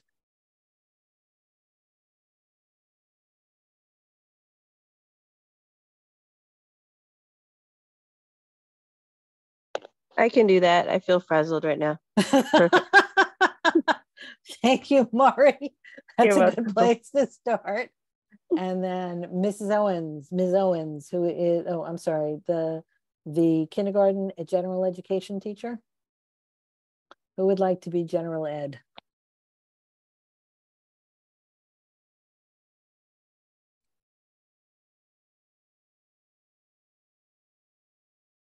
Come on, join the brave ones. You can do it.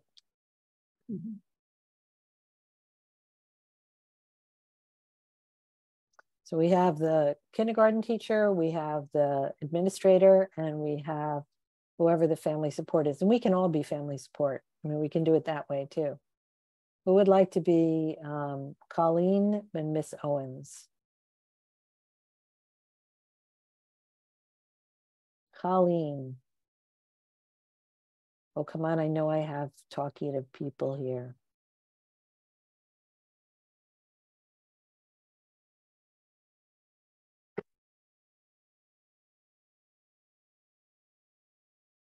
I thought I heard somebody, but I haven't heard somebody.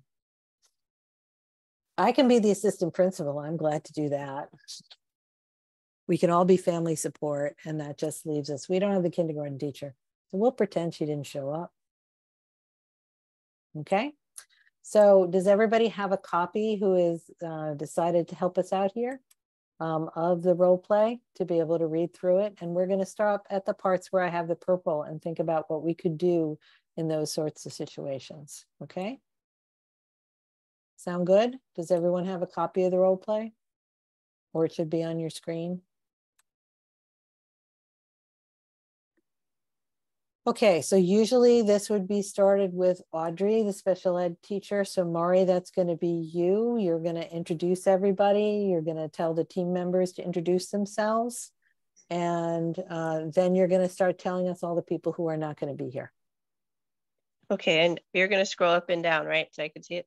I will scroll up and down. You just tell me up or down. Okay. I can be technical support. I do a good job of yeah. that. Yeah, so I can only see step 1 right now. Okay. Well, that's all we're going to go through right now. Okay, so we're good. I got it. Okay, so I'm Audrey.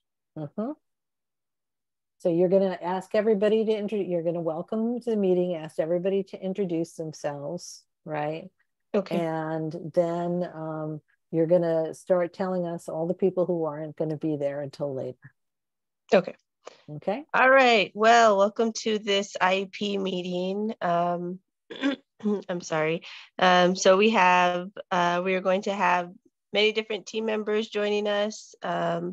We'll have Sylvia Jones, who's James's mother, James Jones, who's James' father, Mr. Greg, the school psychologist, Carrie, the school speech pathologist, myself, who's Audrey. Colin won't be here today, who's the kindergarten general ed teacher. Miss Owens is here, the assistant principal, and Quinn, who's providing family support to the Jones family, will be here. Mari, I'm going to call you. I'm Mrs. Owens. Mari, I'm going to be late. I'm running in another meeting. Can you tell them to start without me, please? Okay, well, actually, Miss Owens just gave us a call and she's not, she's running a little late, so she'll be joining us as soon as she can. And I'm not sure when that'll be. Oh, and then Mr. Jones. Mr. Jones, oh, sorry, go ahead. Mr. Jones, did you have a question? Yeah, I just wanted to know how long the wait was going to be. You know, I'm not quite sure. She didn't give me too many details, but she'll be here as soon as she can. Okay, so everybody, if you're at this meeting, right, and you are the people supporting the family, what are your options here? Esperar. Wait. Okay, you could wait. Reschedule. Reschedule is one opportunity, you know, one thing that you might do. You might ask to reschedule. Start off with asking the parents what their main concerns are. Seems like dad speaks English, so speak with dad to see what comes to mind of his concerns for his child. Yeah, you could start, that would be starting the meeting, right? And you can make that decision to start the meeting. I personally don't usually start the meeting when there is not a administrative designee there, because they're not listening to what's happening, right? Okay. And remember, they're the person who has to make, so what we see a lot is administrative designees are often double and triple booked, right? Mm-hmm. And so one of the things, for example, if I'm on a Zoom IEP, I ask in the beginning to have a rule that we all keep ourselves alert and in the moment and put on our video, right? And obviously, if you've got a kid in the background, or like me, you've got loud, noisy dogs in the background, this happens. But we are there. And the reason I do that is I've had administrative designees turn off their screen and not respond to comments, which indicates to me that maybe they weren't listening, right? Mm-hmm. And they're the one who is making the offer for the district, right? This is not a democracy, friends, right? There is one person there who is either talked to their supervisor or their special ed director, and has an idea of what they're going to offer, and has an idea of what she could do or he could do to change it. And if they're not hearing what you're saying, then how are you going to convince them? Mm-hmm. Right? So thinking about, you might say, we'll go out for a cup of coffee and come back. You might say, well, we can wait 10 more minutes. You might say, you might want to get started. But again, if there's not a lot of changes, you might want to get started. But if you're asking for something new, I wouldn't start without the administrative designee. Okay. Right? Because they're the one who is going to be in the end having this conversation with you. And again, you could also just say, as I think Gloria said, you can ask the parents what they want to do, right? Mm-hmm. You can say, how do you feel about this? Because it might be that the parents are, in jobs that don't allow them a lot of flexibility, and they just want to get it over with and they're fine with that.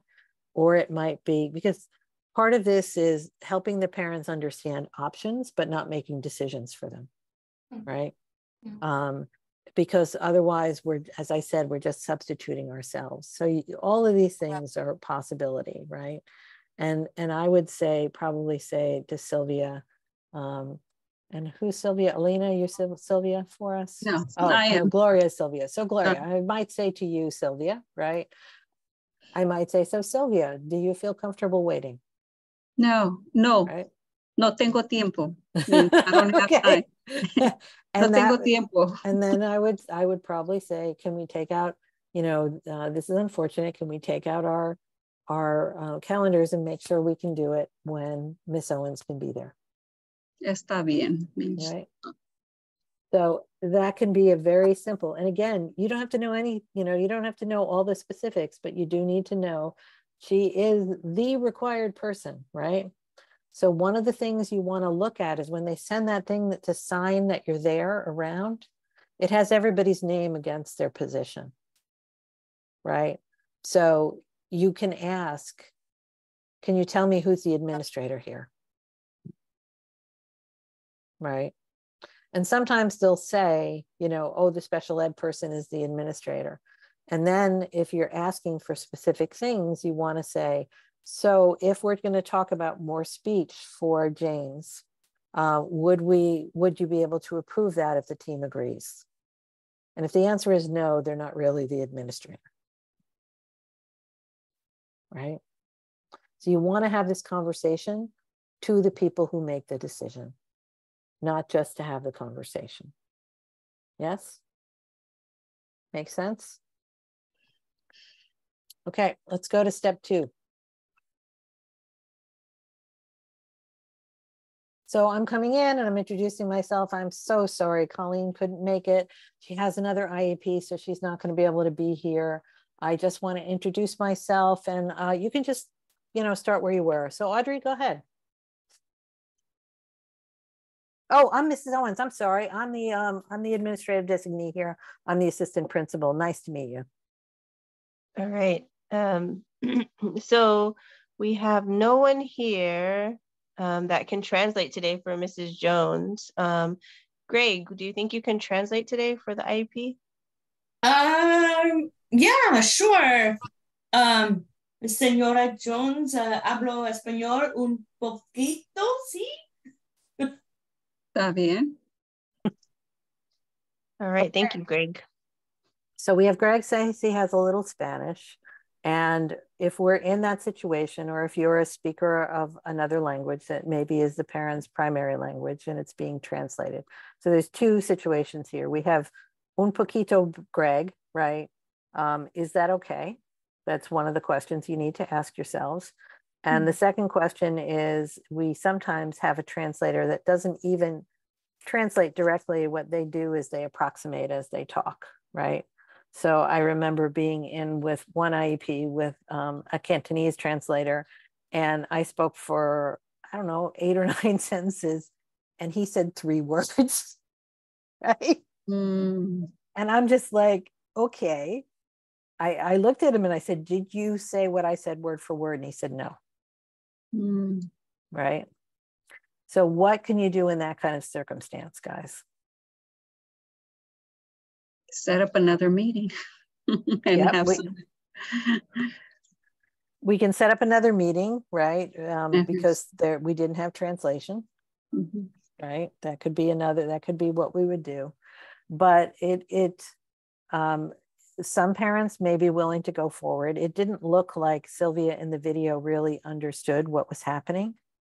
It did look like maybe her husband was also a Spanish speaker and he was telling her parts of what was happening.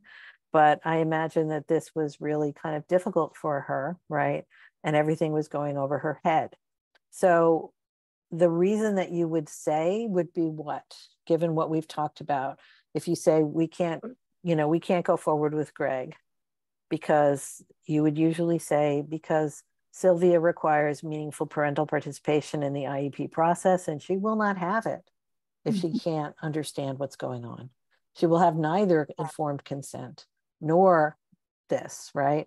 And I almost always say, I'm not an expert in this, I'm not a lawyer, but my understanding is she's supposed to be able to understand, participate, and, be a part of this.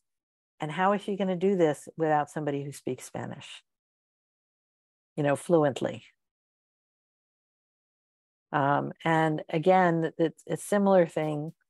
And I get asked this question a lot by my staff, most of whom, besides me, are truly bilingual, right? And they're bilingual, bicultural. So they really can do both English and Spanish. And they say, what happens when somebody is doing what like that Cantonese speaker did and just stops, gives you 3 words? What do you do in that kind of case? And again, the same thing, right? How can this person have meaningful parental participation if we don't have somebody who can really translate, right? Okay, our next step is parents' concerns. I told you, Audrey, you're just a busy bee today. All right, so our next step is we're going to introduce James' parents. Sorry, not introduce. Sorry, James' parents. We're going to ask you, what are your concerns for James? Sylvia and, I forgot the other name. What was your name again? James. Oh. James's father is James Sr. Oh, okay, James and Sylvia. Makes it easier, yeah. Right. I don't know why I remembered Sylvia, but not James. Let's see. So James and Sylvia, can you please let's go over the concerns that you have for James right now? For our son. Yes. Déjame hablar español. Tengo mucha preocupación de mi hijo porque no habla bien. Nomás usa 2 palabras en una oración y sé que debería hablar mejor. Entonces esa es mi preocupación de mi hijo. So Greg, I didn't get that. What did she say? She's got some concerns about her kid. He's not talking. Okay. Well, I think we can put in the parent concern section, they're concerned about their child's language. That sound good, James and Sylvia? We'll just write that down and move on. Okay, the next section, Audrey, if we can move on to the next thing, let's get our reports on the table. And that's often what happens. So what do you do there, guys? Ask for a better translation. Well, yeah, definitely, right? But you see how I'm starting the train, right? Right. What can you do to stop the train? I think just. Sorry. Please, go ahead. Maybe ask that team, or like how that goal will be written, or what kind of what are your concerns exactly? Because the mom is saying that he's using only 2 words. So I think like be specific when saying, you know, the notes, and basically that, yeah, just be specific. So that would be a great one to pick up, that, you know, she said that he's only using 2-word sentences, right? And that she was very concerned about this. So that would be definitely something that would, you know, she would pick up in the, you might want to pick up in the notes. But notice I didn't ask if there was anything else that was worrying you, right? I gave you one thing and then I moved you on. Yeah, I also think it's important to ask the father too, because oftentimes parents have different concerns or things too. So also like including asking dad too. So bringing that into the process would also have been a great thing to do, right? So, but as I started to talk, to say, I'm sorry, Ms. Owens, we haven't heard from James yet, right? Again, a pretty simple thing to do, but I'm slowing things down and making sure that all the family's concerns are out there, not just one little sentence. And I'm not reducing the sentence, and I think that was Maria, you were saying that. I'm not reducing the sentence to something that's really vague, but I'm making it very specific what the concerns are, so that I'm picking that up. So later on, when I'm looking at the IEP, I can say, hey, you never picked up this concern about the 2-word sentences, right? Okay. So the parent concerns is an important place. Almost always it's like, you know, he's a really nice kid. Parents are worried about this, and that's it, right? That's all they put in there. So it's important to do that. So Audrey, we're really running out of time. We only have, I don't know, about another 20 minutes for this IEP. So can we get moving into the reports? Okay, so next we have Greg, Carrie, and Colleen. Can you please report on your evaluations of James? Oh, remember, Colleen's not here. Oh, sorry. Oh, goodness. We're on Zoom. So you can read Colleen's reports, right, guys? So you have no problem with that? And you agree with what she said, right? Sylvia, James, I'm seeing you're agreeing. Okay, let's go on. And Greg, do it fast. We really don't have a lot of time. Yeah, I mean, this kid is, you know, he's all over the place, and, you know, I think he needs to consider, mom and dad needs to see if he's eligible for emotional disability. And I don't think he can be in the classroom he's in right now. He's kind of messing up the other kids. He's not ready for kindergarten. Yeah, that's unfortunate. Well, you know, we can talk about other issues, but thank you, Greg. And Sylvia and James, you're seeing this at home, I assume too, right? You're seeing this kind of dysregulation where he's not doing what he's supposed to be doing and he's not following the rules and stuff, right? Because I think Greg has a good idea here, right? We need to think about whether we're going to add an emotional disability to what we're thinking about for him so we can get him the counseling he needs. We all good with that, friends? Yeah. Yo no comprendo. No entiendo. Well, I can hablo my un poquito español for you. But again, this is how it feels, right? You notice how quickly I went through all that stuff and I jumped without any space for the family to do it. So this is where you have to be feeling comfortable and saying, hey, wait a second, you went through like 3 things here, right? We went to this and then to this and to this. So let's slow it down. And just by slowing it down, you can stop it. And so when I go to my watch and say things like, oh, look, and literally we only do have 10 minutes left. But when I do say things like that, right, you have that chance to say, oh, we only have 10 minutes left. Well, then we need to have another meeting, right? And, you know, Sylvia, James, you want to have another meeting? Would that work for you? Right. And just making sure that there's that component to the conversation. So unfortunately, we can't go any further into the issues here, but things you might want to think about, right? You know, in terms of if the family's, I'm sure if emotional disability was brought up, the family's going to be shocked, right? And then how would you handle that situation, and thinking about giving that family space. One of the things I wanted to just mention there was the family can take a break. You know, they can go outside and talk. You can talk to them. They can stop the meeting then and come back. They don't have to sit there if this is emotionally charged for them, right? And so that's important to remember to do that.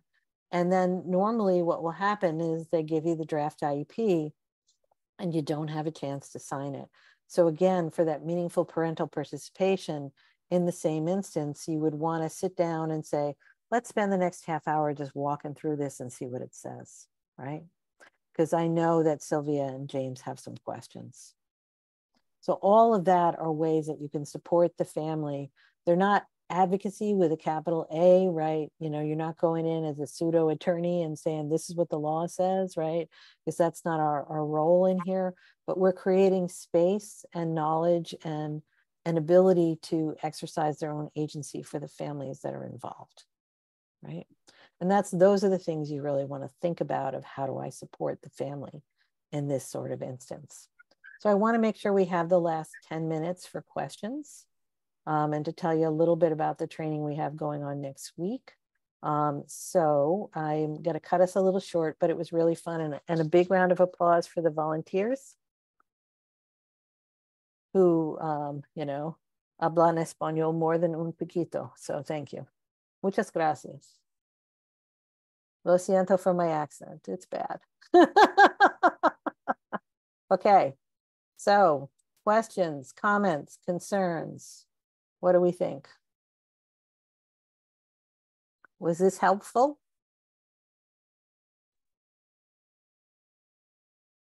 Do you have any questions or anything that I can answer? I just want to say this has been extremely helpful, and I really appreciate you just sharing a lot of the ways to kind of just slow down and really like that approach to make space for the parents and the families to, you know, comment or share and really like be involved more in the conversation, because I think that's something that, you know, going in, even sometimes I feel like I'm being ran over and I'm not even the parent. And so those phrases and just the wording that you've put together is super helpful. And that's something that I'll be taking back with me. Great, that's wonderful, Alina, thank you. Anyone else in our last couple of minutes together? Because I'm told I always have to end on time.